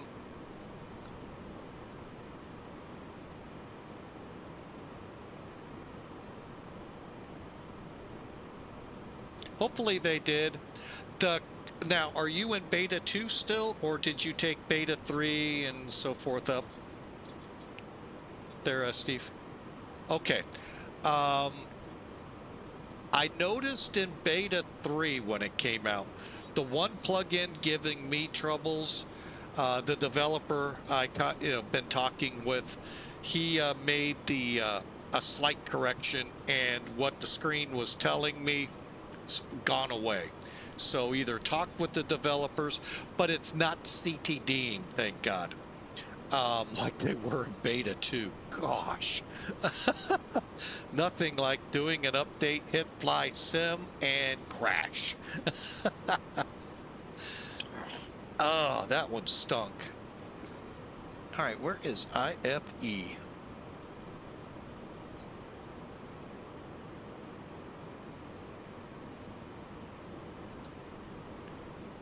Yeah, I bet y'all didn't know there was all this up here. I have no idea what most of it's for.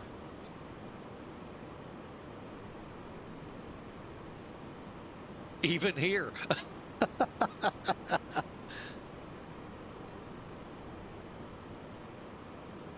All right. I have no idea where this would be.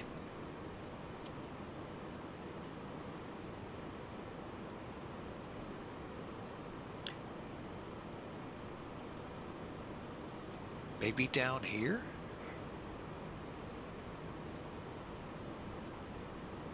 I saw the in-flight entertainment. I went, we have in-flight entertainment on this plane? We don't even have an EFB.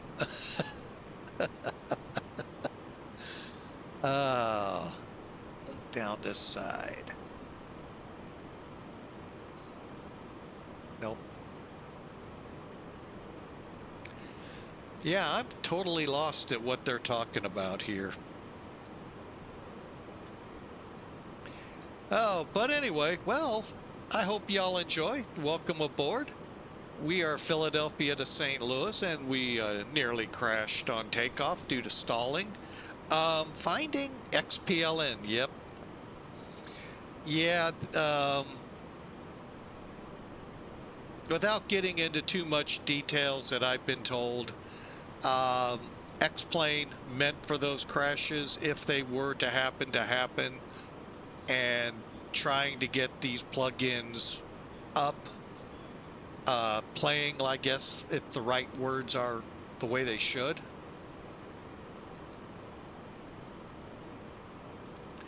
So, and then beta 3, they became a message letting you know which ones and what's going on. But the key was to kind of remove plugins and then one by one figure out which ones were the culprits.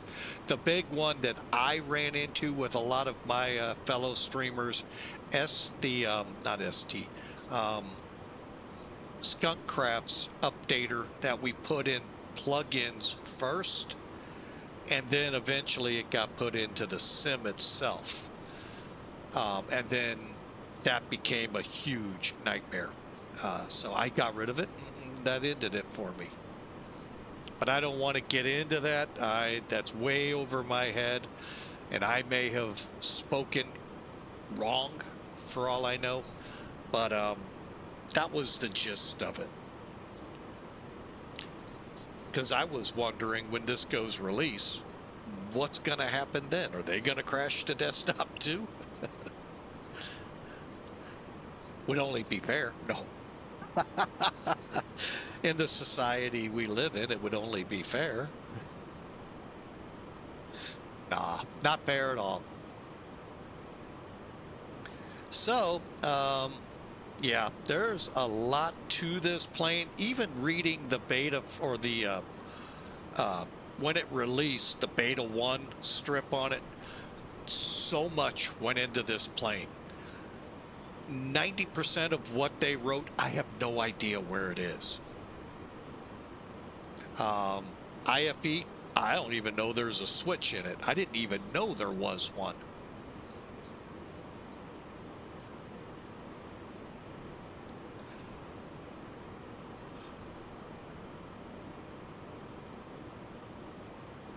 I'm just looking over the little that I think it could be hiding. But yeah,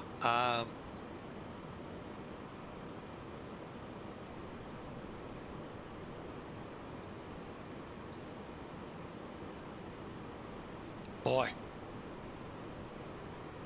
All right, you know what? I am going to... Uh-oh, hang on a second.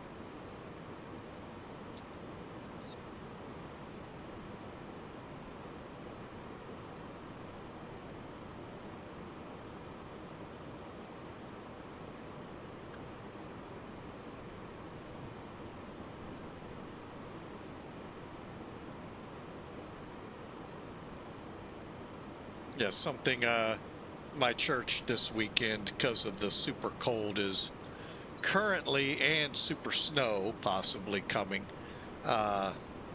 deciding, I think, whether or not it's safe to have our church service. I'm gonna lean to it's not, but just me.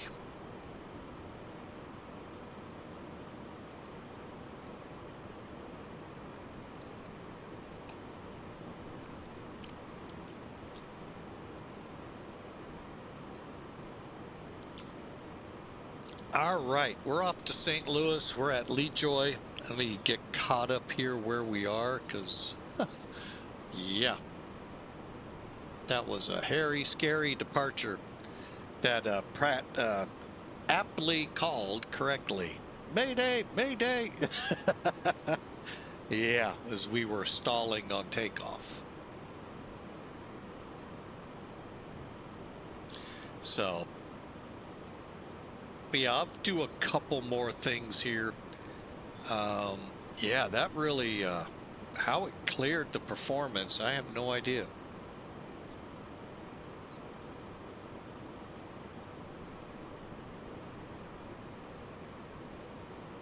But at least now we're managed. Well, we're level, so it doesn't matter. We're in level flight.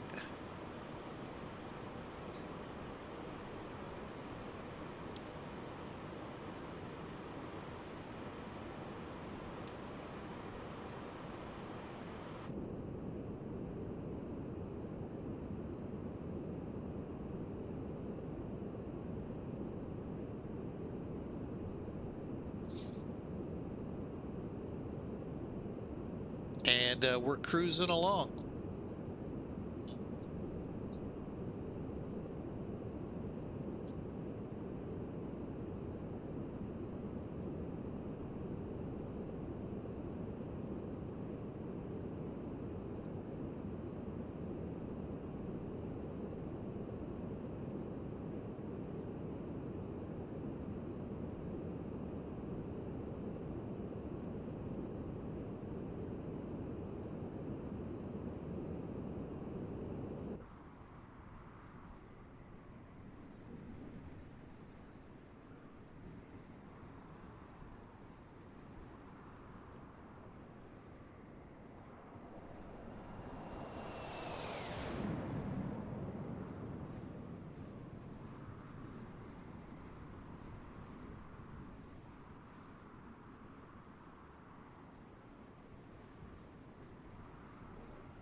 All right, sorry for the quietness there. I'm working on something here that I did not realize I had not set up yet.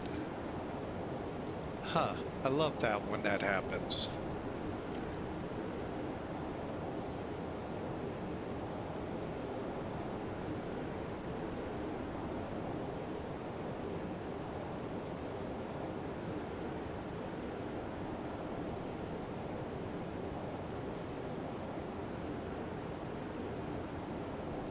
I have a feeling many of you, though, are not too upset with the view out there.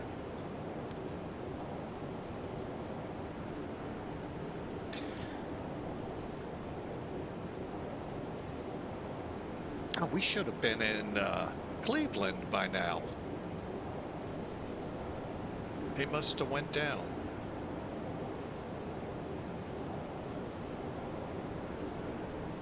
I'll be right back.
All right, I'm back. Sorry about that. I needed to use the restroom. So, a lot of pros and cons right now with this plane. Some of it just not flying default that much and causes a lot of the issues.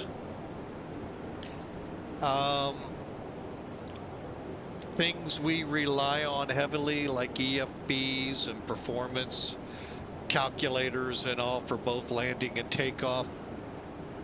Well, SimBrief does a good job, but can only do so much because of the variety of aircraft out there.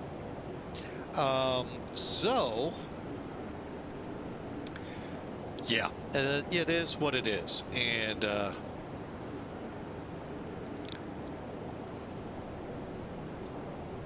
we just need a little more stick time in this plane. I would like to work with the CPDLC. US, that's kind of a mute subject. I'll maybe try this. Once we get more comfortable with THS settings and all of that, we'll bump up to flying over in Europe and give that a try.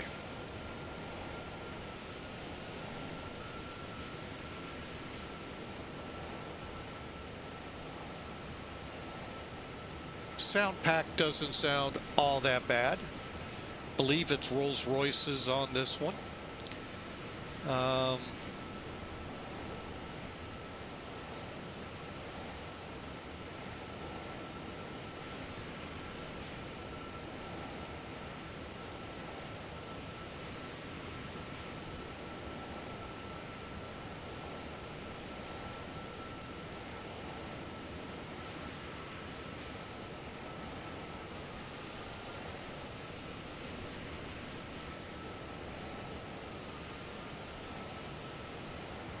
Just trying to get some additional screenshots of this one.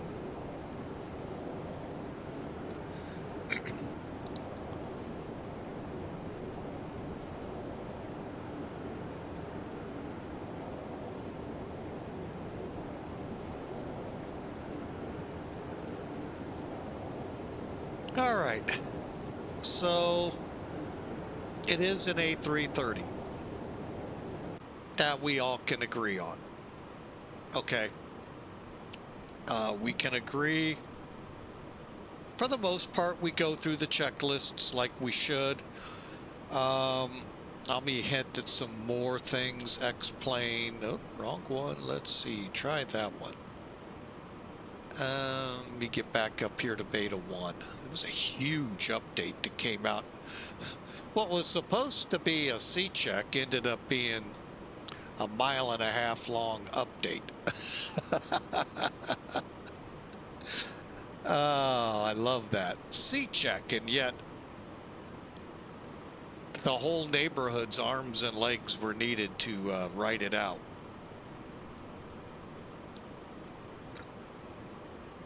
All right. So when Beta 4 released back in December 20, just before Christmas, we had a new airport, Bilboa. We've been there. Nice airport, couple times. The aircrafts that were updated, we have not tried the CR-20 or SR-22 yet. And I'm always leery to fly that one, and I can hear everyone going, but why? It's so easy. Well, I'm not a G1000 person. So now let's look at the A330 updates. Refactored ex-Lua scripts for significant performance gains. Okay, we'll take your word on. Actually, let me do this, and no, that one. 3032, that doesn't make me happy. Electrical system, a complete overhaul. Okay.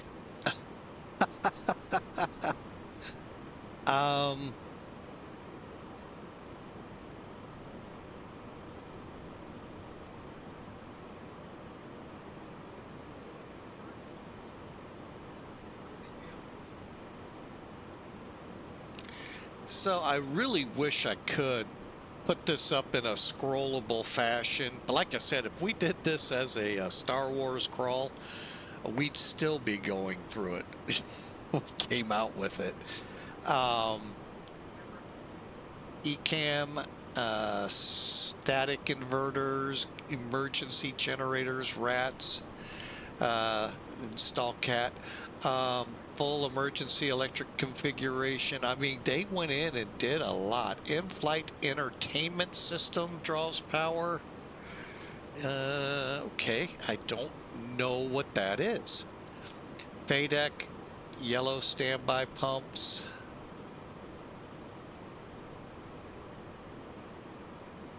I mean, just an extensive, I mean, they really went in ADIRs.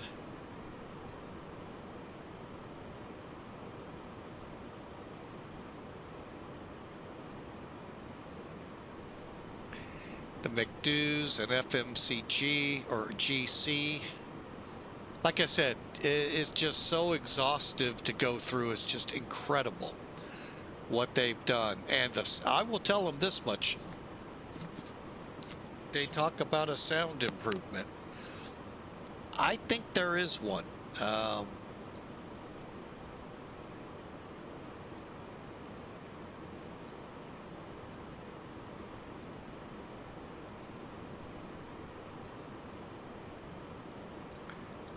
trying to just see if there's anything else.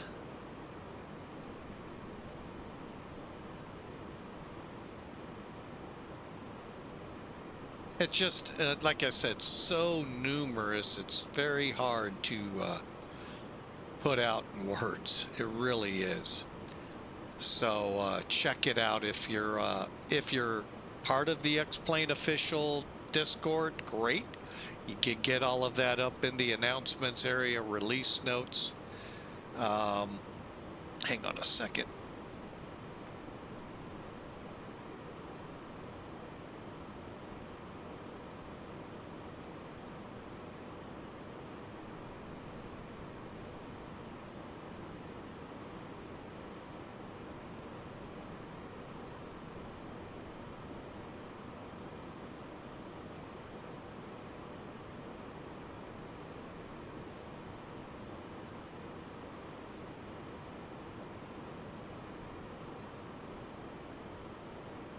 Okay, let me plug my phone in before it starts saying I need CPR.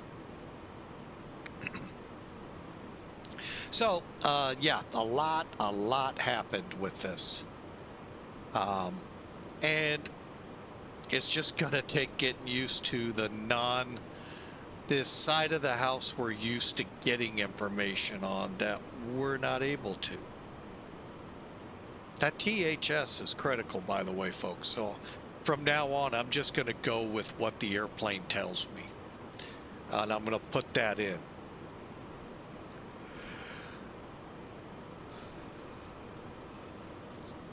Until we can get a better, more robust, information.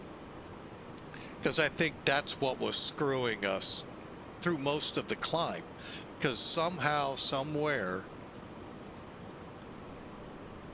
the information here deleted.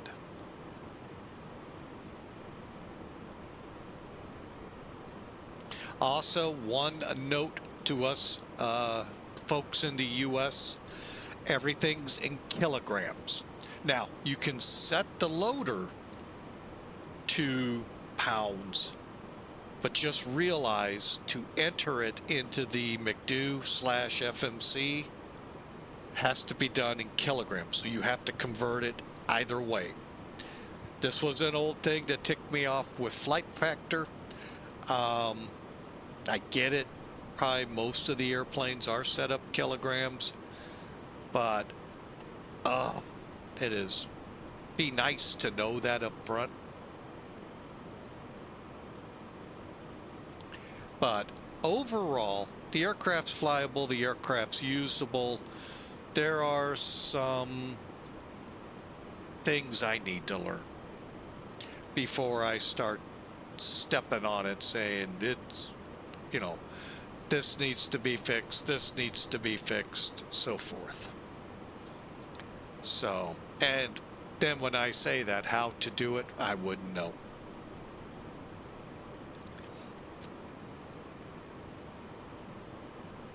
So I would have to rely on X-Plane watching the stream, watching the flight, and chiming in what I did wrong, where this is, where that is, what this is.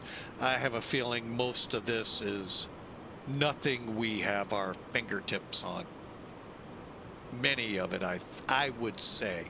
Now, if we were in the 737, I know where the IFE switch is. And I thought it meant in-flight emergency.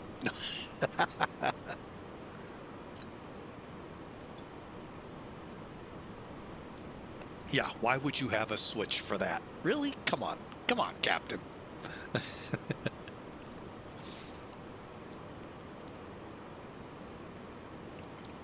But we are at least in managed flight now, not open.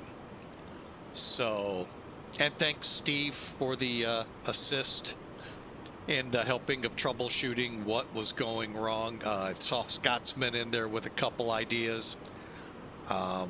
Yeah, this is gonna take a little bit before I even think of going to CPDLC.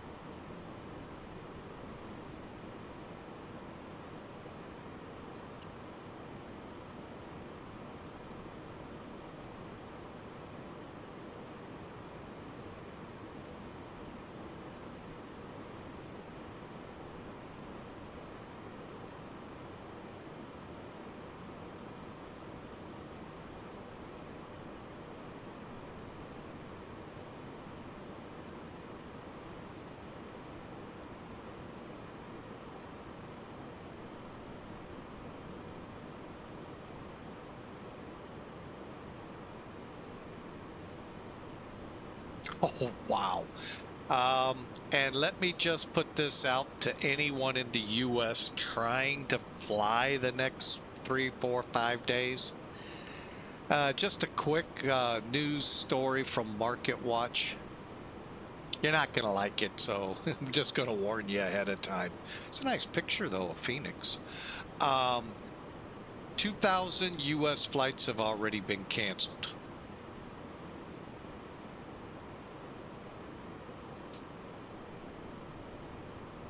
Yeah, 2,000 flights have already been canceled. And the storm is beginning to take shape probably out in the Texas area. Yeah, that's a lot of flights, folks. And just getting some of those out, they're out of whack. So it's going to not only take the system to finally, okay, we're good, we can start getting back on track. Now they got to reposition crews, planes, all of that. Oh man. What a nightmare.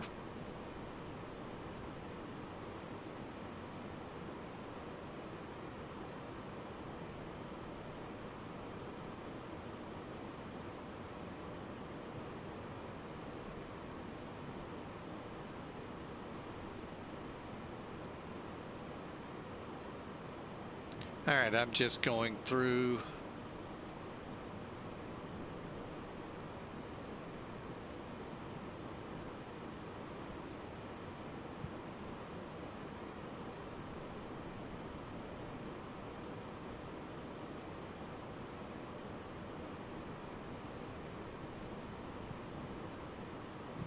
Anything else?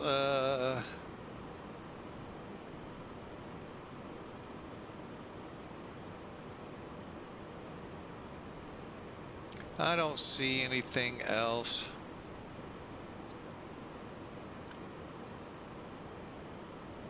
Other than it is, according to this temperature, 10 degrees. But I know those of you north of us are going, oh, that's a tropical heat wave. 57, 67. Ah, you're a Boeing guy. Well, hey, I appreciate the help there, Steve. I mean, that was definitely something I had not encountered, even in the other Airbuses. I'm going to go take a look down here. All right, if I go to config, I don't know.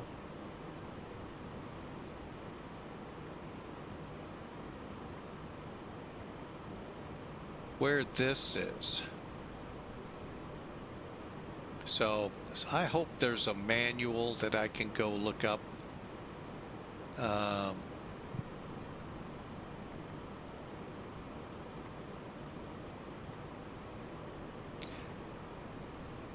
And find out.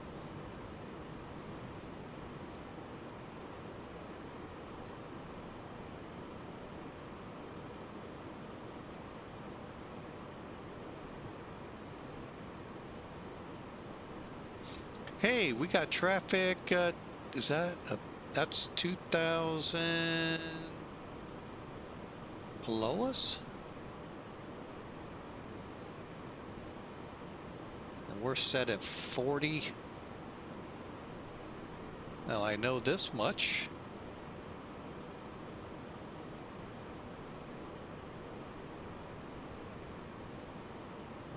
Oh, it's a DC-6. Wow. Going from Detroit to Miami. We'll see them next week still doing the flight. Oh, sorry. The slow plane. It's not that slow, but wow. That's cool. Good deal. Won't see it below the clouds. Although, let's try something.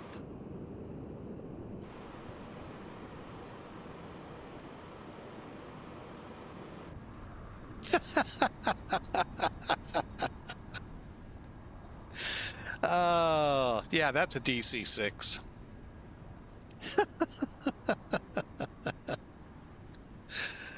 Yeah.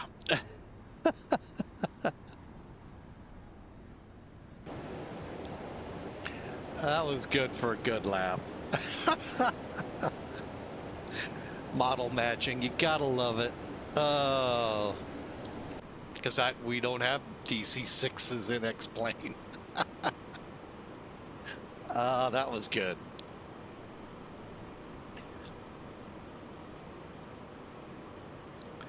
But anyway, hey, this has been an interesting flight to say the least. They're below the cloud deck, we're above the cloud deck. Hey, what a great flight.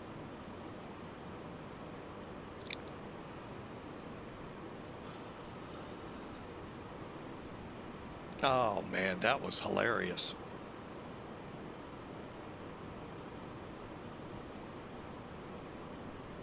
Let's see who else is out there.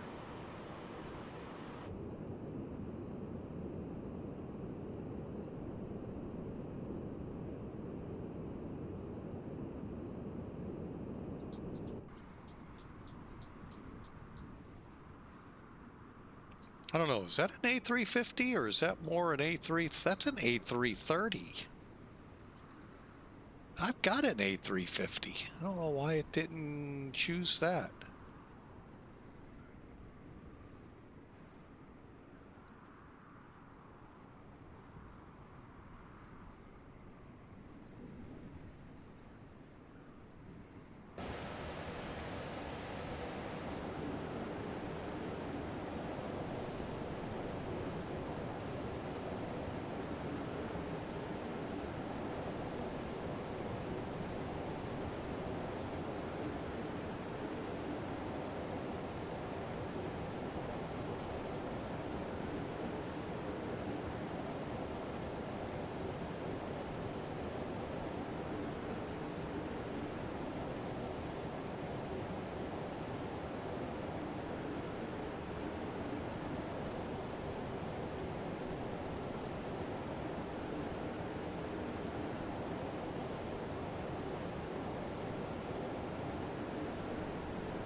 Interesting. Again, we're not showing up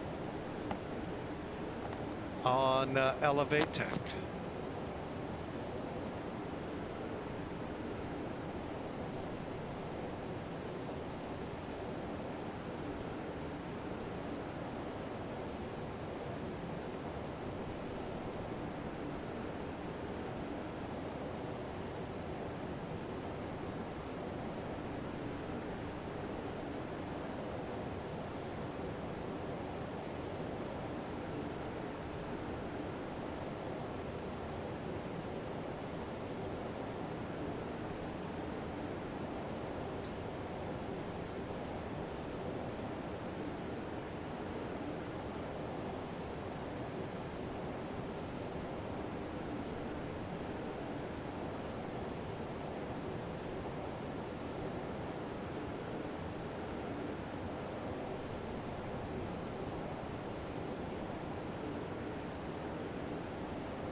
Oh, I know what I need to do.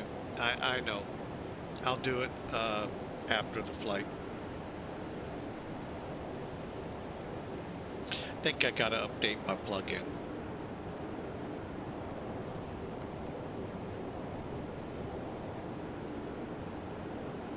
For those that like seeing the original US Air, US Airways livery, voila.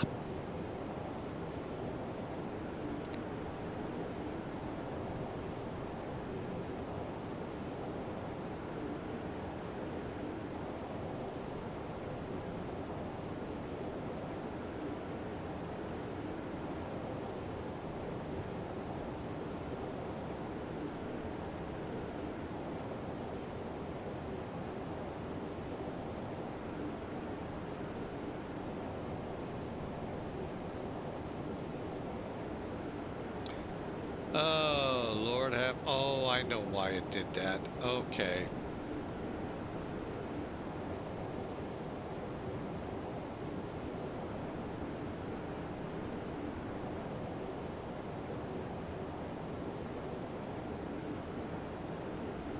What I was trying to figure out is why is it calling my airline Uzbekistan? When the merger with US Air or Air America West bought US Airways, there was actually a debate over the call sign. And Cactus was pushed out, but AWE stayed in. I don't think they ran under Cactus, but they might have. You know, I didn't really pay attention to many real-world radio frequencies and all, but I thought they might have stuck with US Air for their call sign, AWE as their airline code.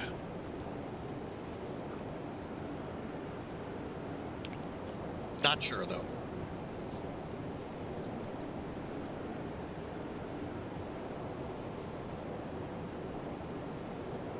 But it is a shame they got rid of the A330s at American. Don't know why, but they did.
Oh, I did not. Oh, I thought American still has 757s.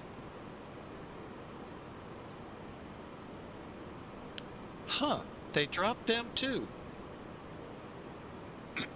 Well, let's find out.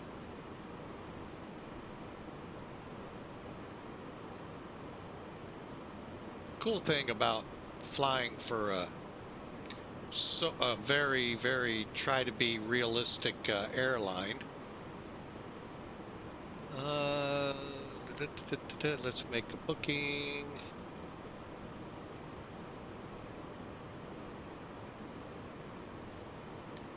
All right, American. Wow, they don't have. Wait, yeah, they got 750. Oh wait, these could be historical. Hang on.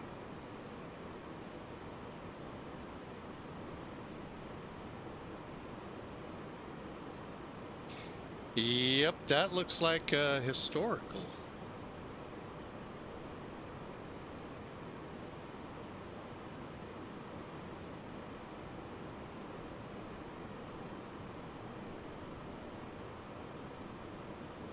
Yep, era historic.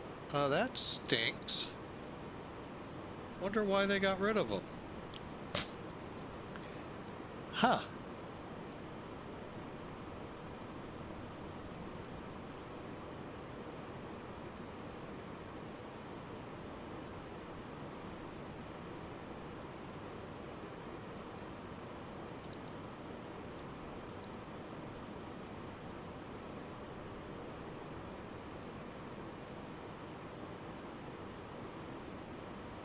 Guess they were more in favor of the Airbus and the 737s than the 757. And as for the wow, because the 777s are so doggone expensive now to operate. I can't imagine the 67 was, although it can't fly the range of a 777.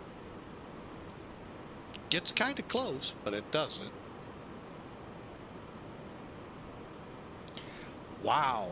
Learned something. All right, stream's over. We've learned something. Time to, no, just kidding. Wow. They retired a lot. Wonder why. Wonder what the whole notion was behind that. I can kind of see 57s, but not 67s. Not even certain why the A330s were dropped. And they were dropped for 787s. Well, here's the funny part. The 777 is so much more expensive to operate. Because that's why Delta's getting rid of them. In favor of the 350 that they have. Trying to think what else.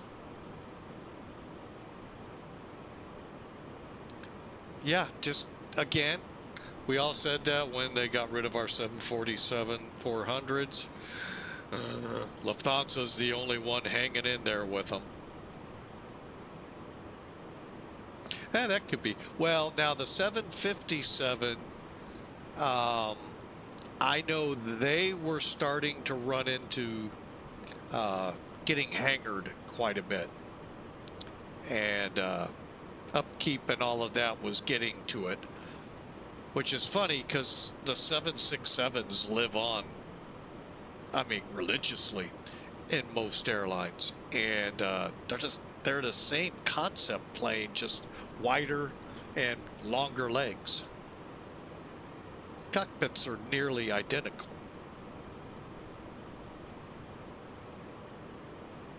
But you're probably right, COVID killed a lot. But I do know for a fact 757s were not we're not doing all that great money-wise. Allegiant got rid of them because they were just not doing well. Yeah, and they were, some people like the word hangar queen. They were breaking quite a bit. Maybe, I don't know. Delta loves them. I think they're still flying the big one. Yeah, FedEx. Well, the 747, and the MD-11s. Airlines tossed those out quickly, and the cargo companies gobbled them up.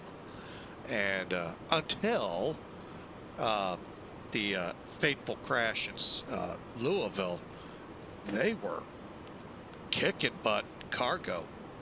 But now we'll see if they even come back.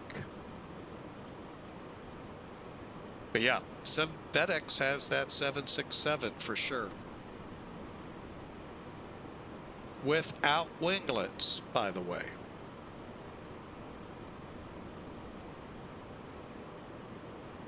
And they also have the 57s doing a lot of the short haul work.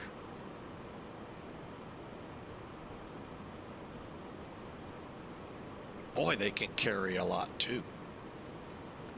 Yeah, they are? Okay. I thought Delta was.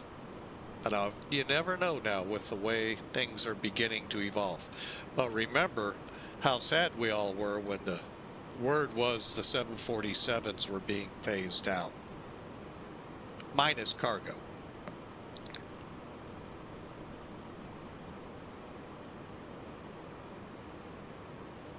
So, like I said, though, we still have Lufthansa out there.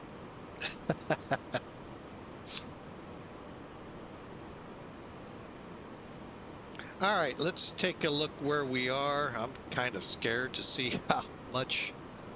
196. Well, let's get in here. I know I should be using the other one. Okay, let me see if these altitudes jive here. Hang on.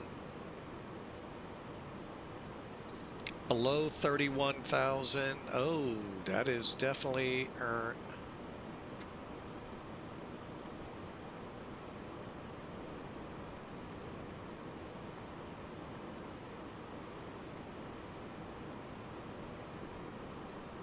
okay.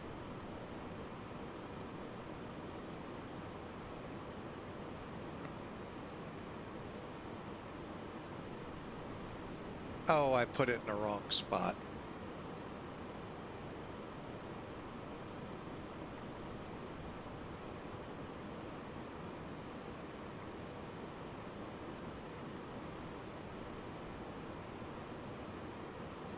Which one? UK.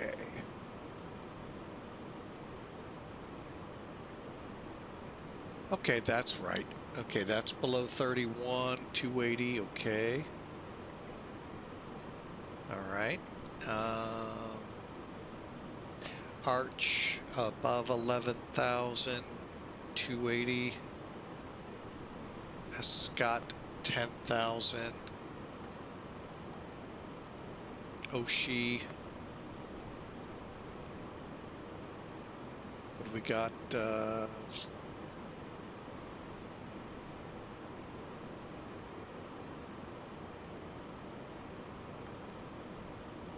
Trish.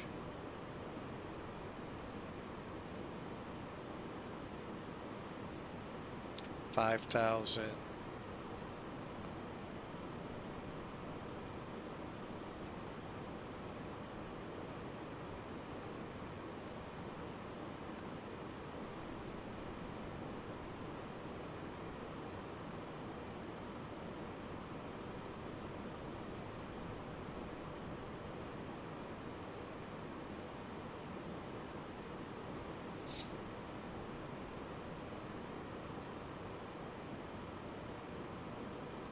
All right, well, a lot of lessons learned on this flight, and we'll have to try to apply them in subsequent flights.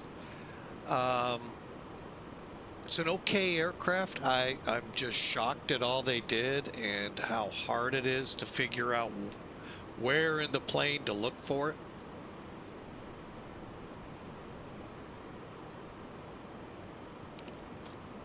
So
all right, we're getting close to the Dayton area. Actually, we are in the Dayton area. Cruising on to Indy.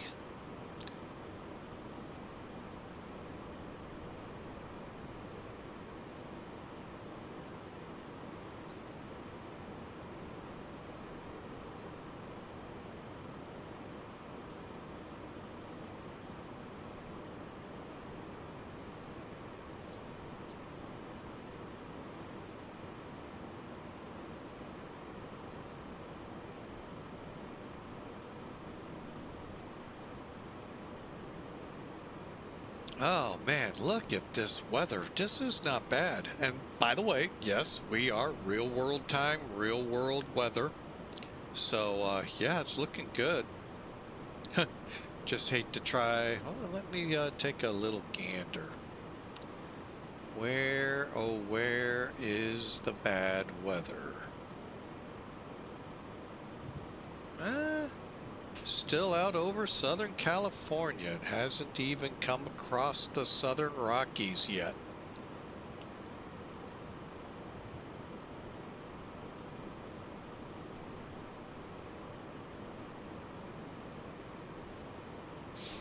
So, good, bad, who knows?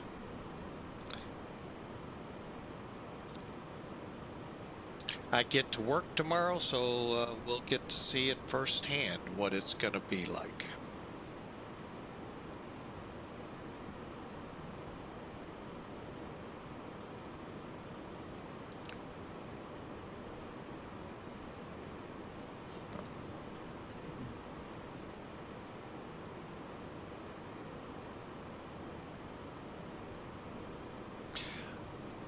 All right.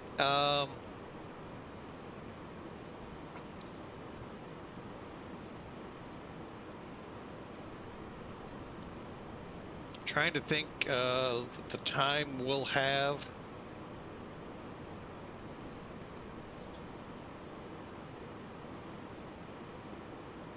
Yeah, we'll kind of play it by ear. We may be able to get another flight in. Will it be in this plane? Who knows?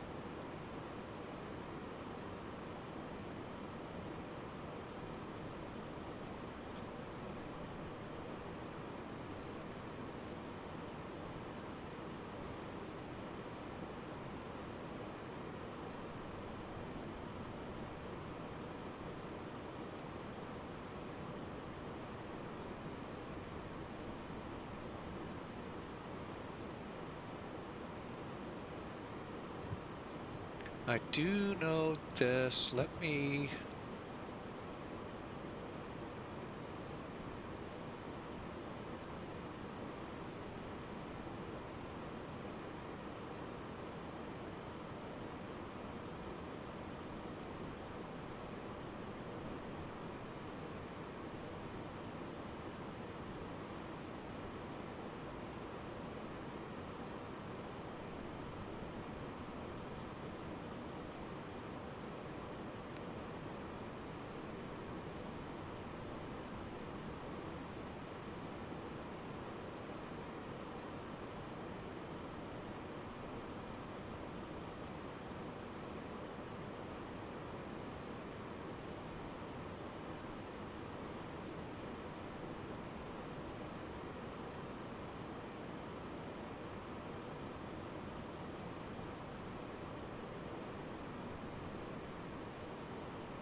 I hate when it does that. Hang on a second here. Where is this folder hiding?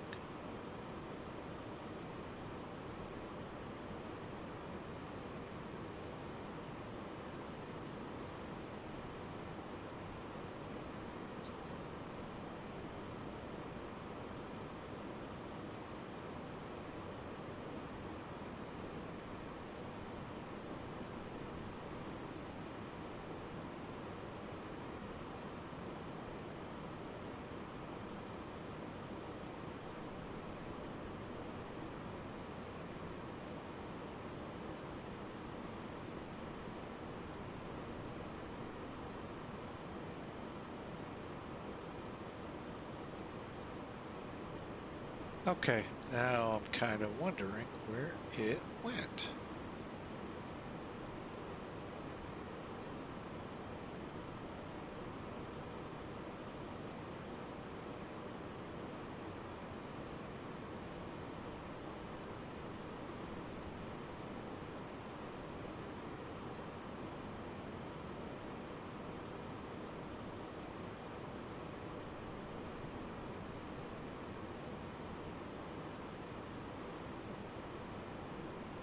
All right, we'll have to look later.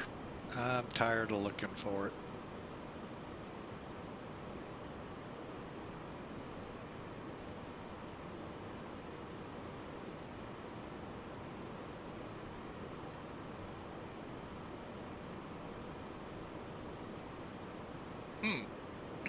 Interesting. Gotta love it when they end up where you don't expect them.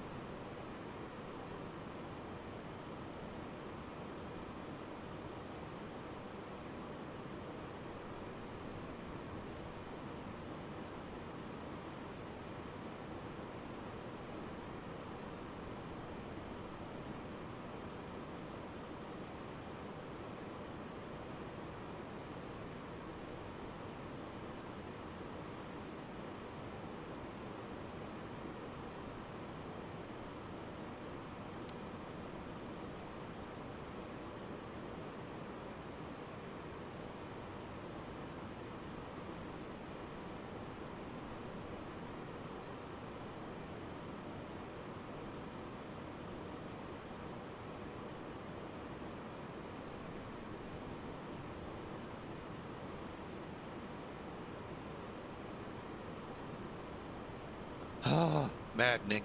Computers.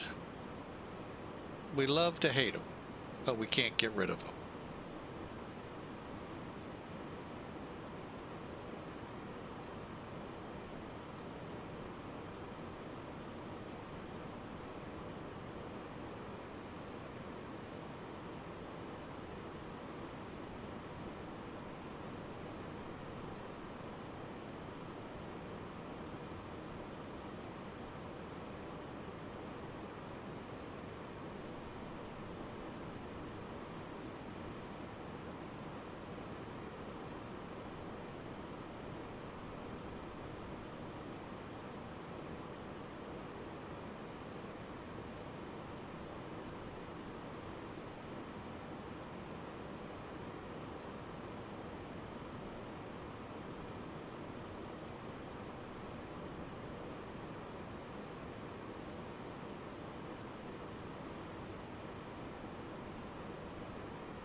Okay, those are good.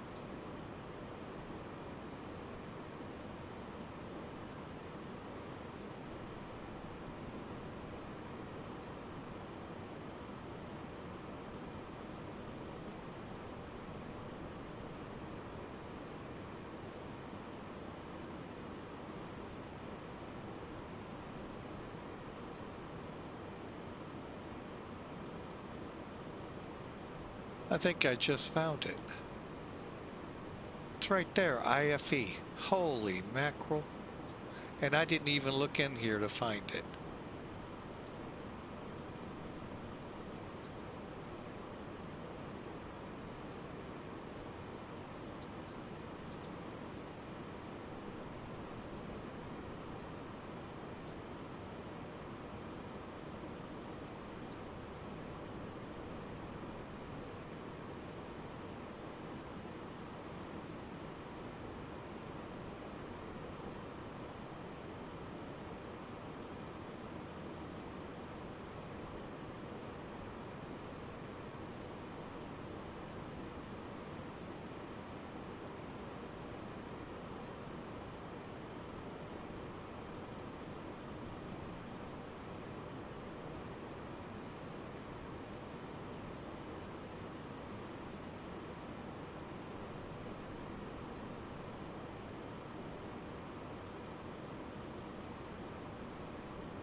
I'm just reading through here real quick.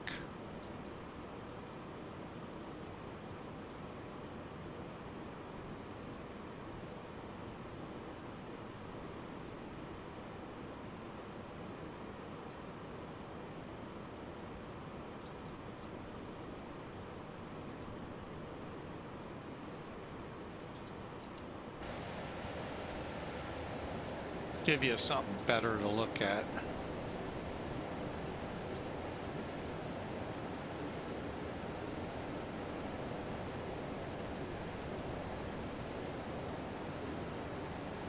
Okay.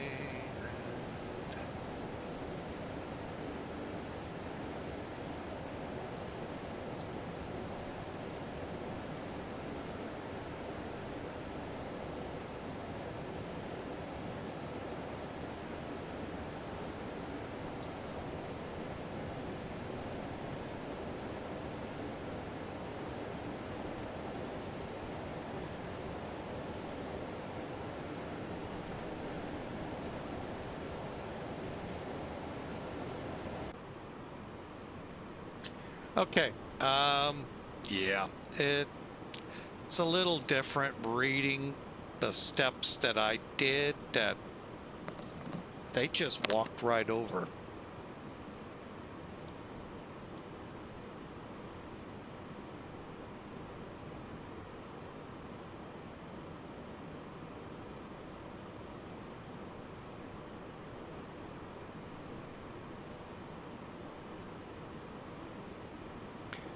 All right, well, we'll just continue on. We're about to make the turn here. That'll put us about 100 miles or so out. 80. Okay, let's get down here.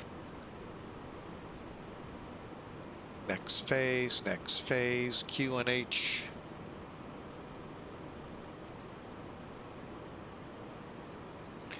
All right, 30. Wow, our pressure is high here.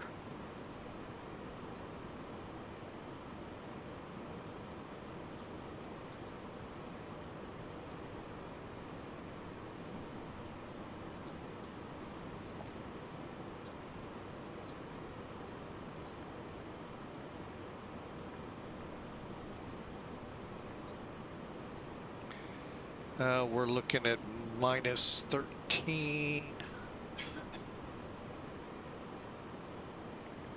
We're looking at a wind 010 at 13.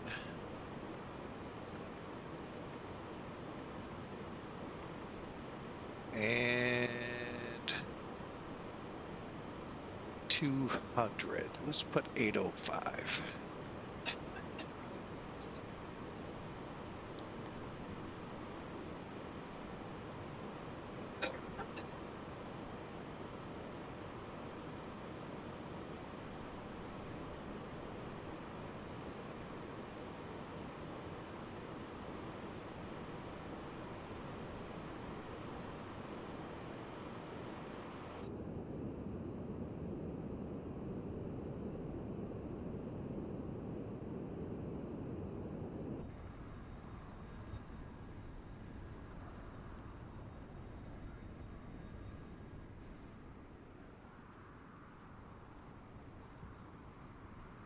Yeah, he just passed under us.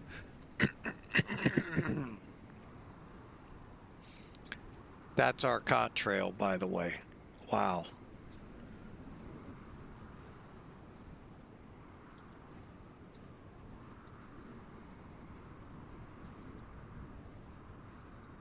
That doesn't look like an A321.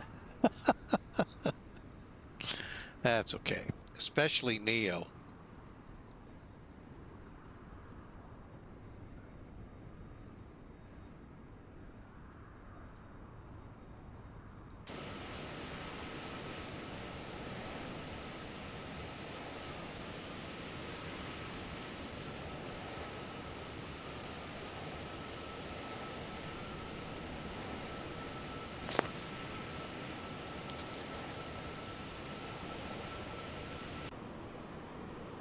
All right, we're headed for Akbar. We'll start our top of descent pretty close to there if memory serves. Perf. 62 miles. Just a little before it. So I hope you've all enjoyed. I've been doing some reading to see where I screwed up. By the way, that Delta was headed for JFK.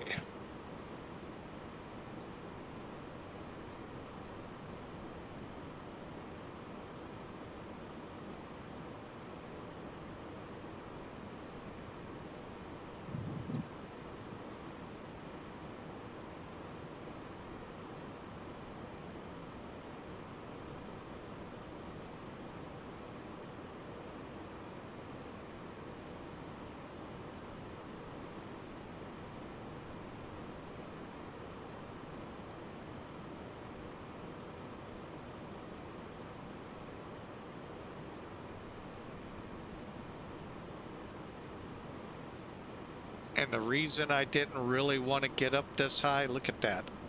Wind out of the west, 122. I pull it out, but they don't support that. It's right here. Wow.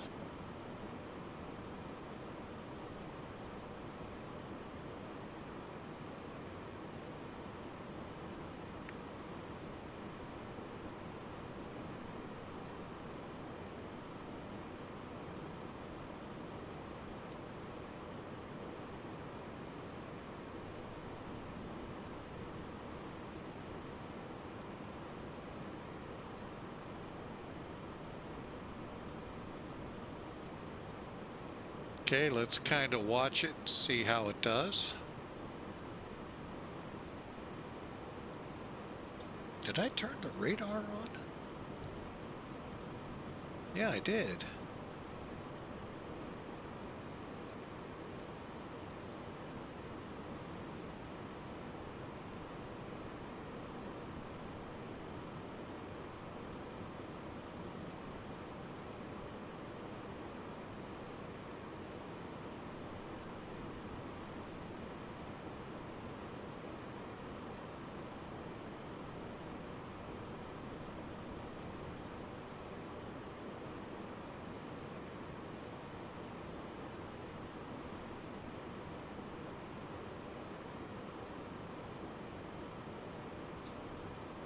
Okay.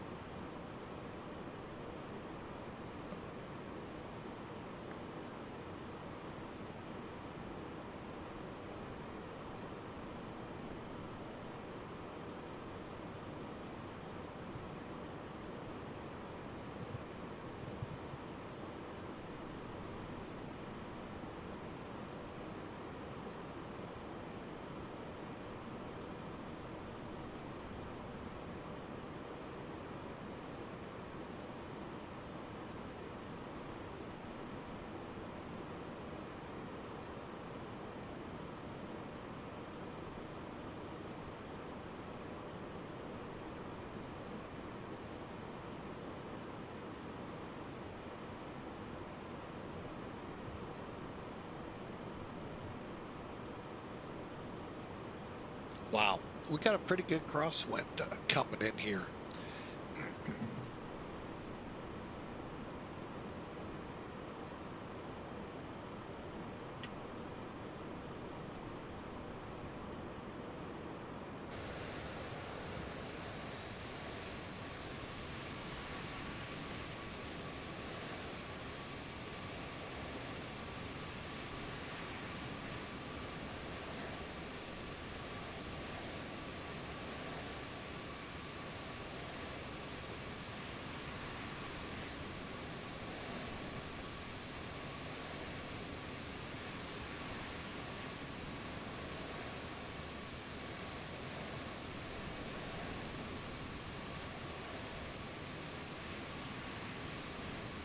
All right. All right, we're descending. Excuse me. Sorry if I coughed in your ears too much there.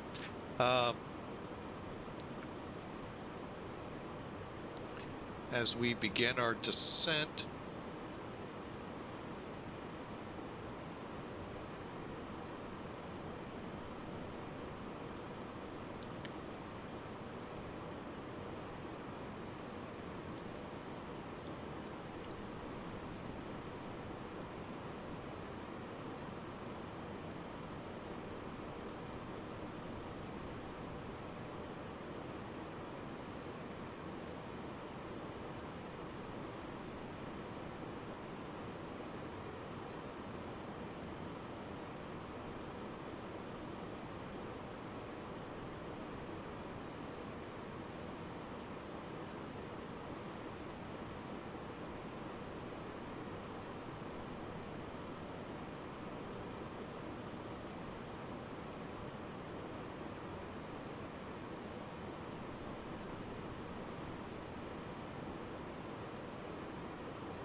all right, we've got some traffic here off our nose. Doubt we'll see it. We'll look though. Although,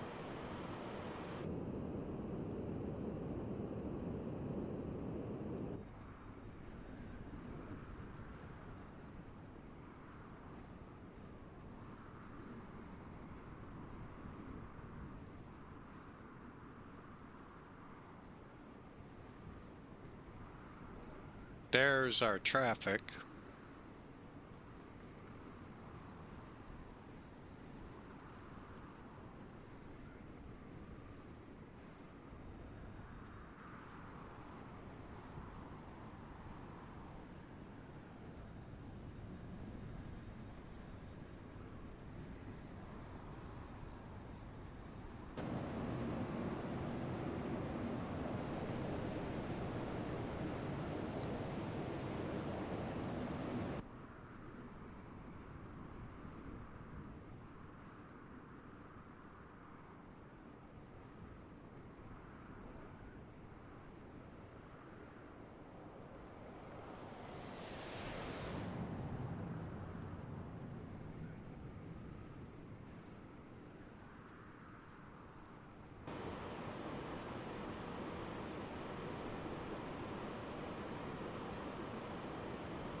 I wish frame rates were a little better, but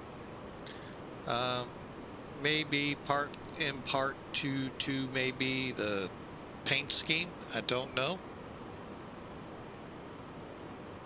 Oh, one thing I'm curious. Oh, it looks like the disconnect will work.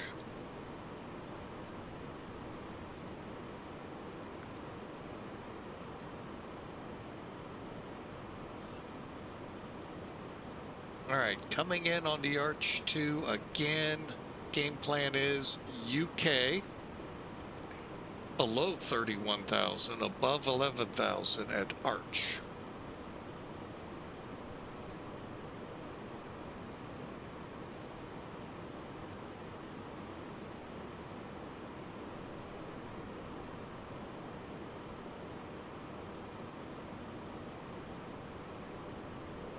Be curious if we get another message.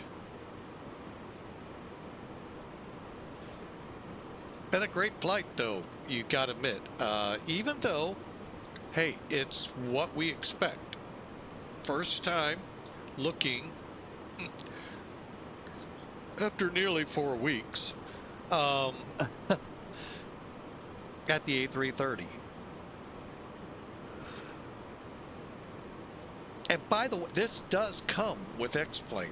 So for those of you thinking you're going to have to spend money for it, it's actually price of admission to X-Plane 12. Buy X-Plane 12, you get the aircraft.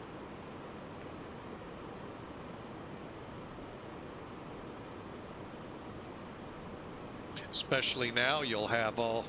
Well, I don't know how that works. I guess you would get 3.3, so you may not have all the updates yet. You would have to take it into beta if you just bought X-Plane. So, but yeah, I mean, you're getting the same thing you're seeing here.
All right, we're about 20 minutes or so out. Let me get my landing data here. Takeoff and, not takeoff, landing.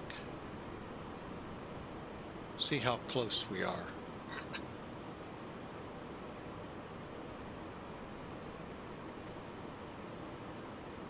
All right, we're showing 127, 134. Yeah, not bad. We're close.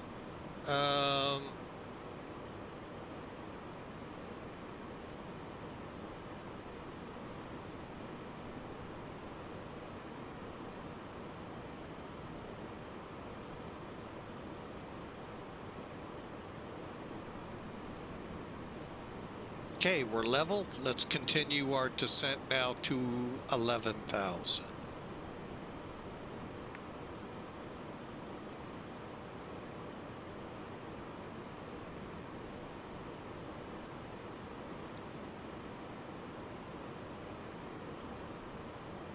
So nice when it works the way it's supposed to.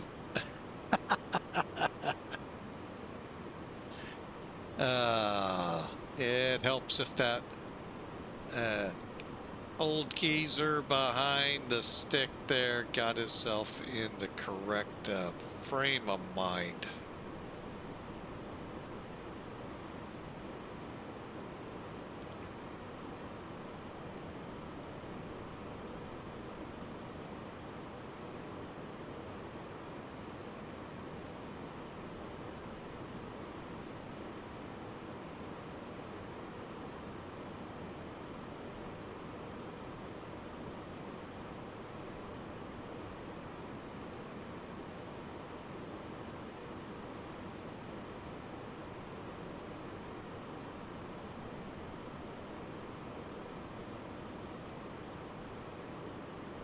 Okay.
All right, we are descending and closing in on Arch. Let me see if we're up on Church yet. Nope. Getting close. We're in the not to scale section of the departure, of the arrival, sorry. And then we'll be inbound.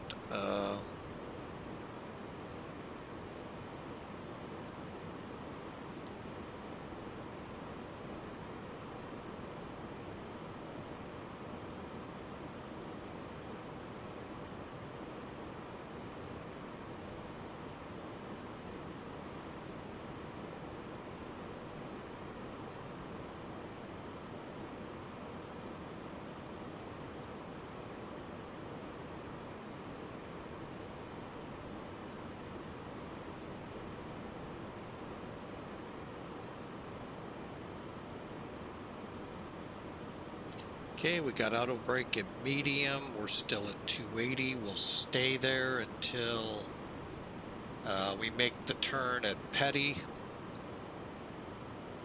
Then we'll slow to 250.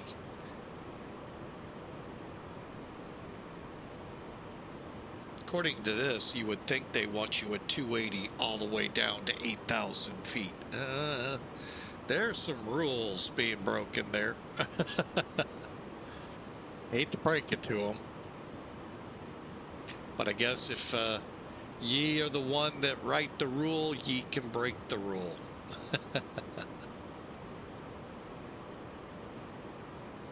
All right, put your predictions in, folks. We're about 10 minutes out. I'm going to go ahead and give it. I don't know where we are time-wise.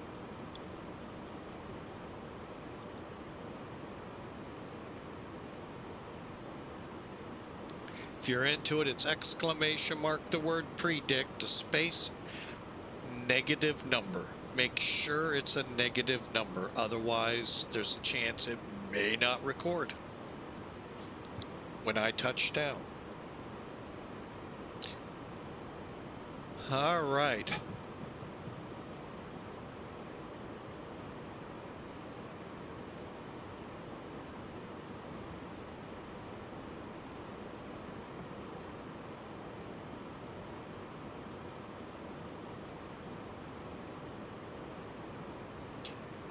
Again, my first thoughts on the default A330. 2,500, 1,000, 500, 400, 300, minimum 200, 100, 70, 60, 50, 40, 30, 20, 10, retard.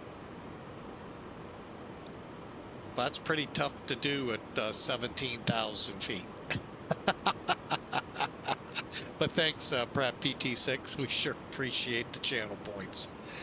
Oh, speaking of which, we are, I think, 69, if I remember right. 3069.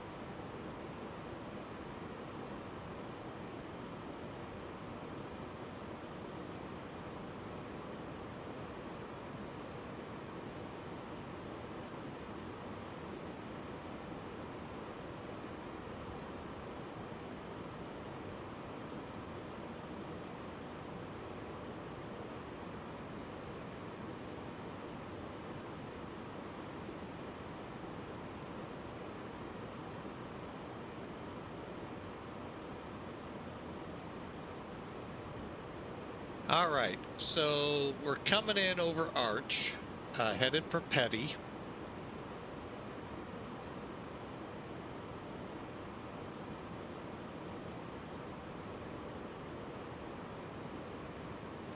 I think we're looking good for 11,000. Actually, now we have no restraint, so we'll go for 9.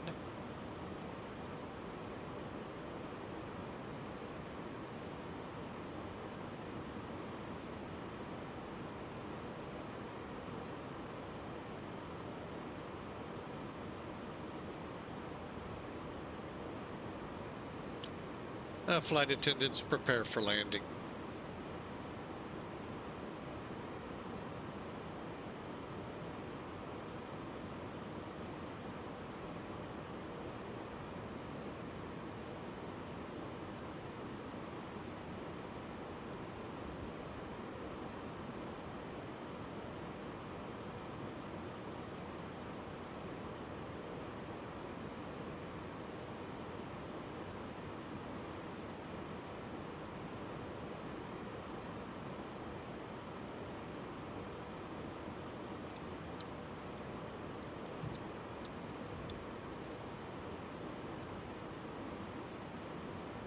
Well, isn't that precious?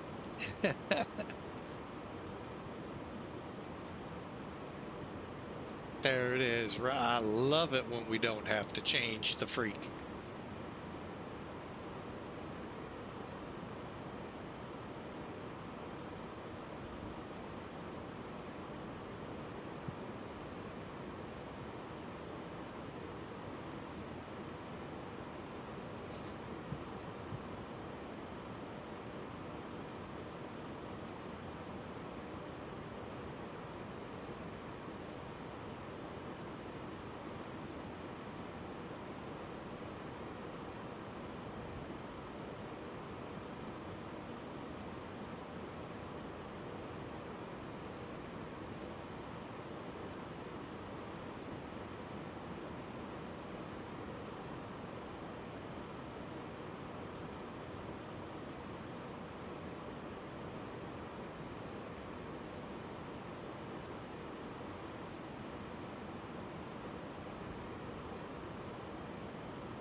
All right, set us down. What's the 5,000? Okay.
All right, we're getting ready to start the approach. So we're heading down to Escott, then Eads, Ferdco, and Oshie, then Ferdco.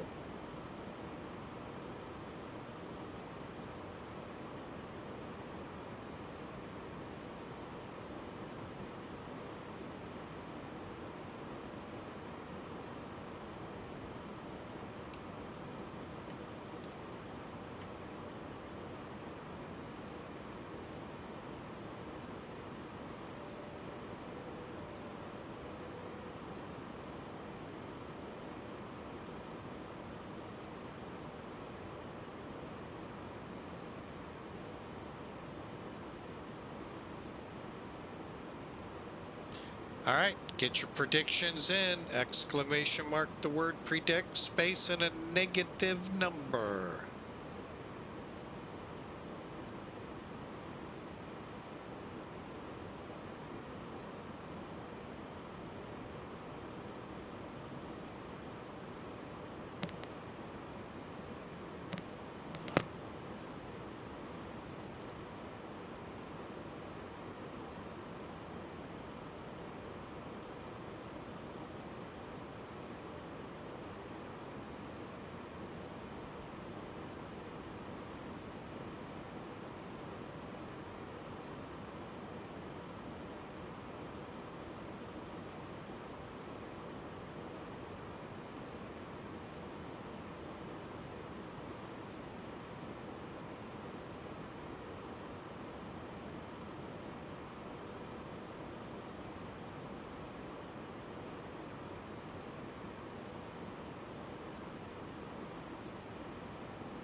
Awesome.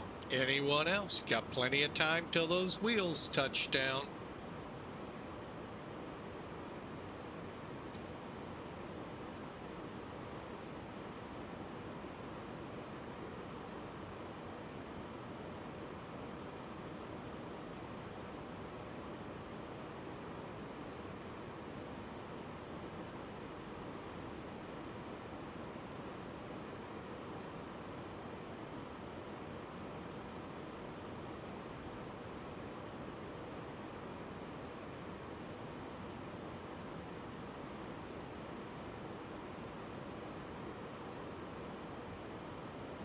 Okay, coming into Eads, 9,000 to 8,000. Oshi, 8,000 to 7,000. And after Oshi, I'm going to slow us to 210. Even though the chart doesn't say that, I am going to begin to slow us down.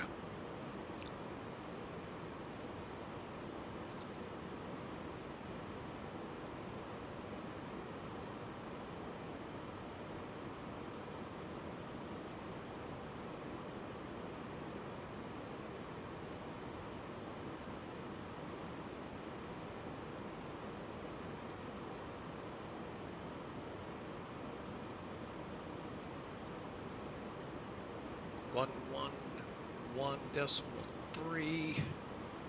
Not in range yet, but that's the right frequency.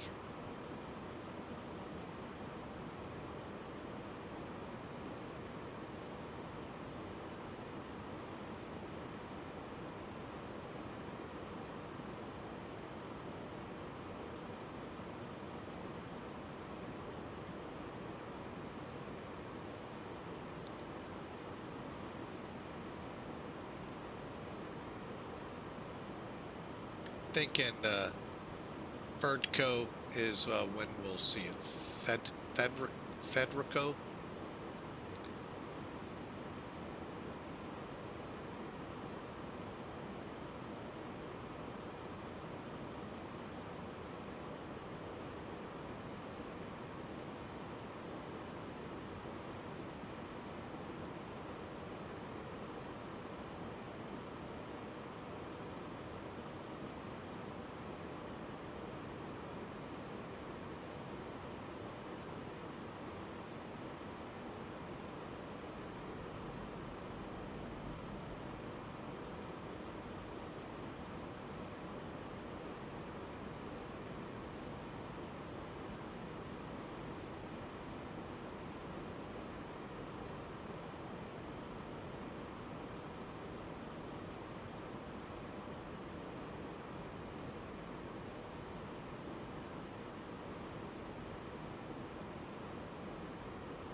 Okay, I see Lambert up there, all white.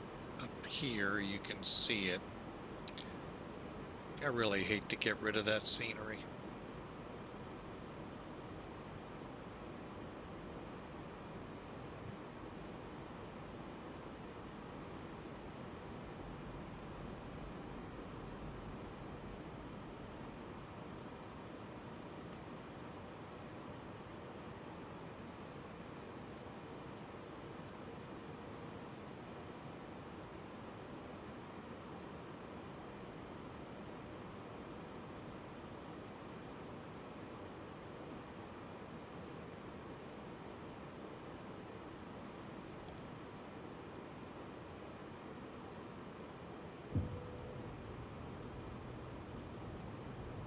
Runway in sight.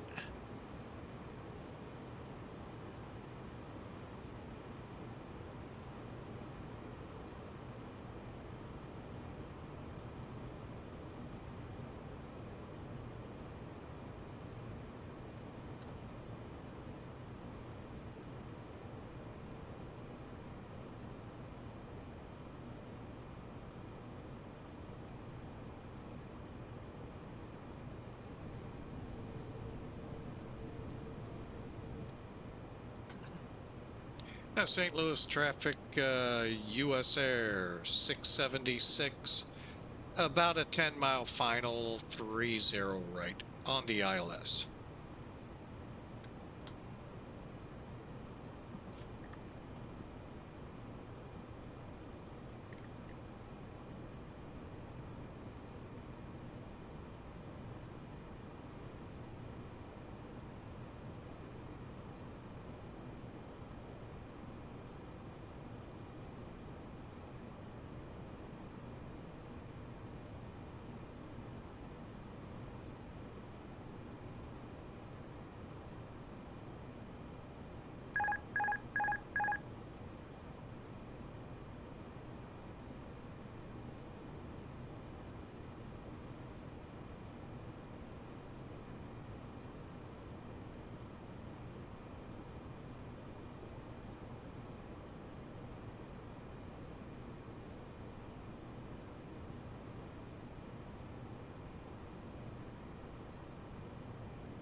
$2,500.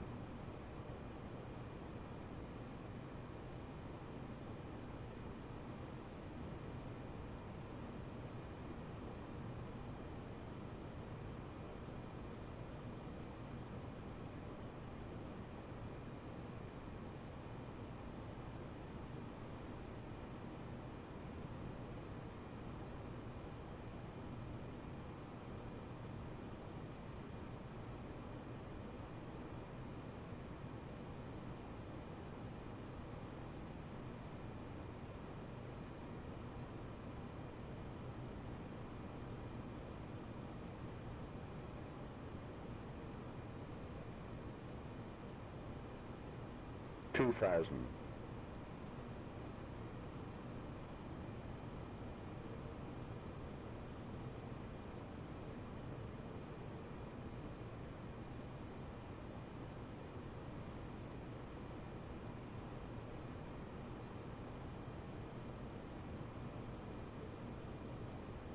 And St. Louis traffic, US Air 676, about a 5-mile final.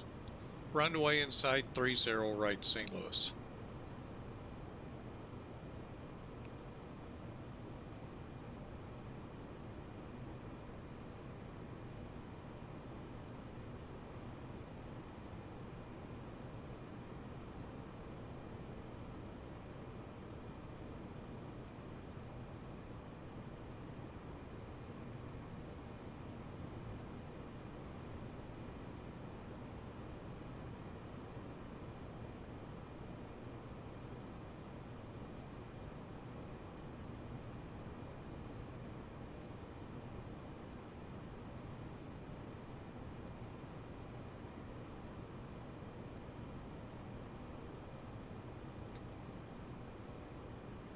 $1,000.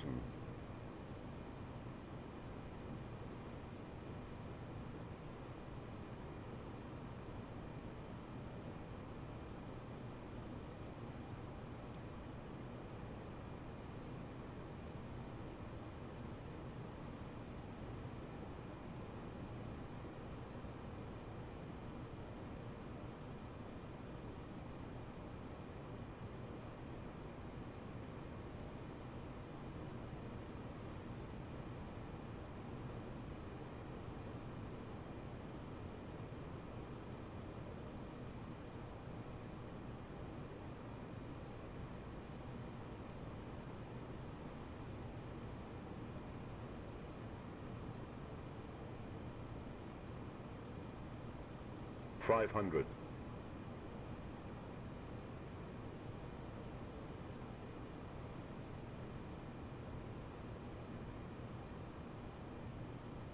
400.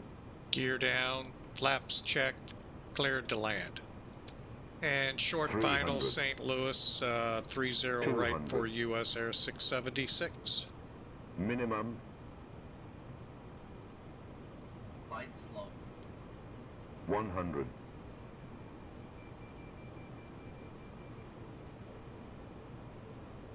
50. 40. 30. 20. Retard. 10. 5.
All right, let's go see where we can park. Let's do that one. We'll come off. We'll head for Papa, which might be what's right in front of us. St. Louis. The St. Louis traffic. US Air 676 off 30 right to parking.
All right.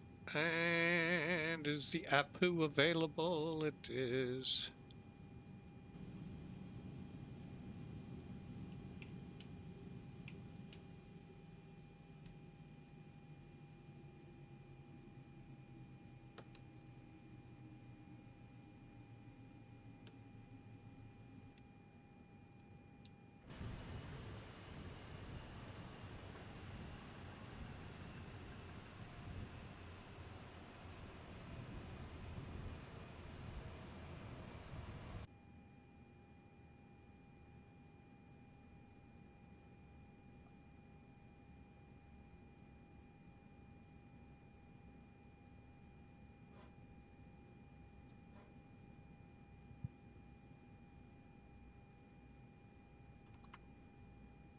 All right, welcome in.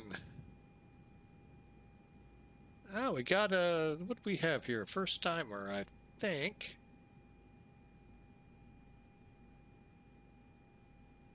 Nick Brick, welcome. Hey, yep, St. Louis, it is probably the best St. Louis scenery out there. I've got a lot of whitewash on it. That part bothers me. But yeah, welcome in. Nice to have you here. Thanks for the nice landing, first time chat. And yes, welcome to the Lou. I live here in the Lou, so welcome. But yeah, welcome in, everyone. We are on the deck here in St. Louis.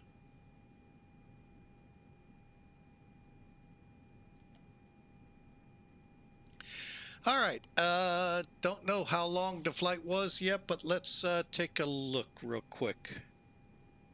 They're pre-treating the roads already. That sounds good. They're pre-treating here in St. Louis, so hopefully that's a good sign to help us out.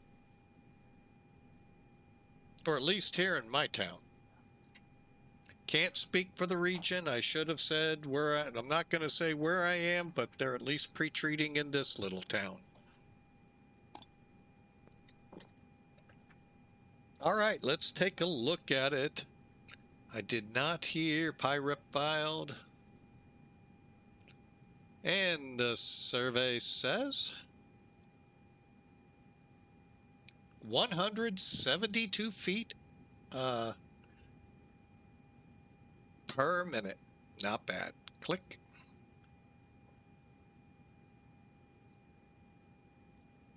All right, let's take a look at our normals. Oh, wait a minute. Did I get the door open yet? Nope.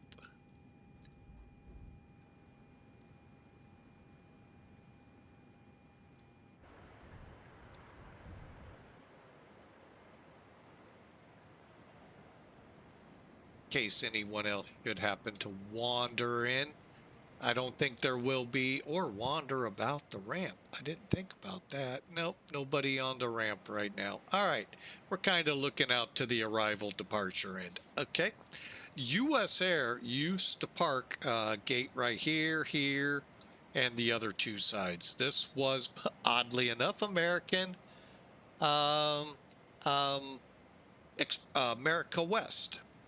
And then United has the end.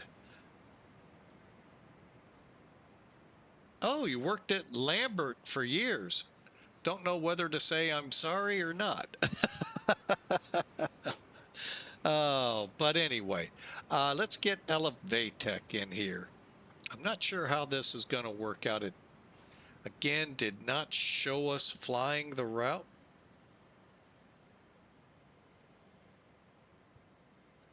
So we'll see. It did pretty good yesterday. We'll see today's flight.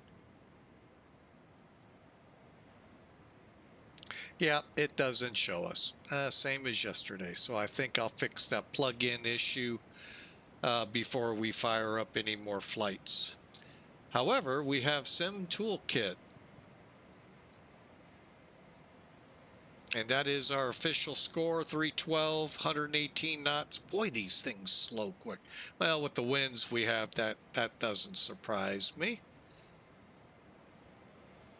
All right, and waiting for it. Look at that. That's how it should look. US Air.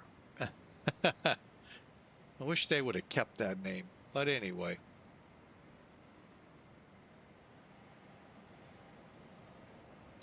Oh, thanks for the follow there. And I did not have my alerts on. Why we did not hear it. Now we did. Again, thanks for the follow there, Nick Brick. We sure appreciate it. 2-hour, 46-minute eventful flight out of Philly. 705 nautical miles. If those of you are curious what I mean by that, take it back to takeoff. 12,700 kilograms of fuel and 1.15 on the landing for G's, 312 for feet per minute, 118. Boy, do we slow up quick though. I think we went from 140 to 118 in like 5 feet. All right, we landed 1,200 feet down the runway. That's actually not bad. However, 24 feet off the center line, that can be bad. You're getting your wing engines out, you know, kind of close to the lights. And of course, if there's any snow or not, there it goes right into your engine, the ice and plugs and all of that. So, yeah, you try to really stick to that center line. So, yeah, not a bad landing, not a great landing, but we'll take it nonetheless. All right, well, I am going to call it what it was, a good flight. And let's go ahead and end the stream on a good note. I'm going to do some research on this CPDLC, where I put Hoppy in and all of that, and try and get that up and running. And then who knows, maybe tomorrow we'll gather together tomorrow night and do a flight, or on Sunday, who knows. So, but for now, hey, I want to thank you all for flying with Mike. Thanks, Nick Brick, for the follow, and Pratt PT6 for several channel point sounds. We sure appreciate them. By the way, this is St. Louis. Like I said, it is, and as Nick said, very good scenery.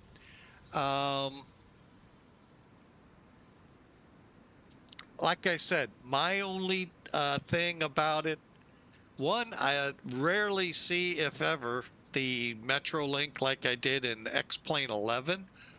Let me put a caveat out there.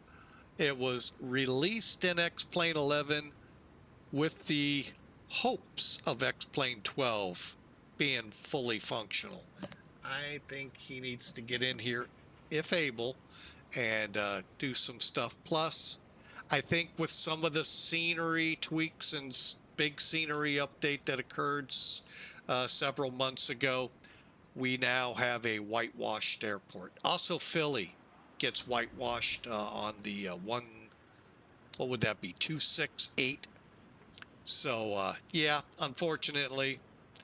But overall, still a great airport. As you all saw on Final, by the way, how white. And no, it wasn't snow covered, because it does that in the middle of summer. And if we have snow in summer, we got a problem here. So, anyway. So we had a great flight, and other than the takeoff, which we kind of expected somewhere along the line that we would have to learn, rethink, adjust. And boy, did we have to. Took nearly 30,000 feet to figure out why it wasn't in managed flight. So anyway, we made it safely. Great landing. Y'all have a fantastic night. Be safe with these wind chills and temperatures here in the Midwest, pushing east if it hasn't already, and the major snows coming to a lot of people out there. Be safe. Like I said, God willing, we'll gather tomorrow night, hopefully. Maybe we'll fly this plane and see if anything I've learned from today's flight stuck. So we'll see you then, or Sunday. God bless, and have a wonderful, wonderful evening. Stay warm.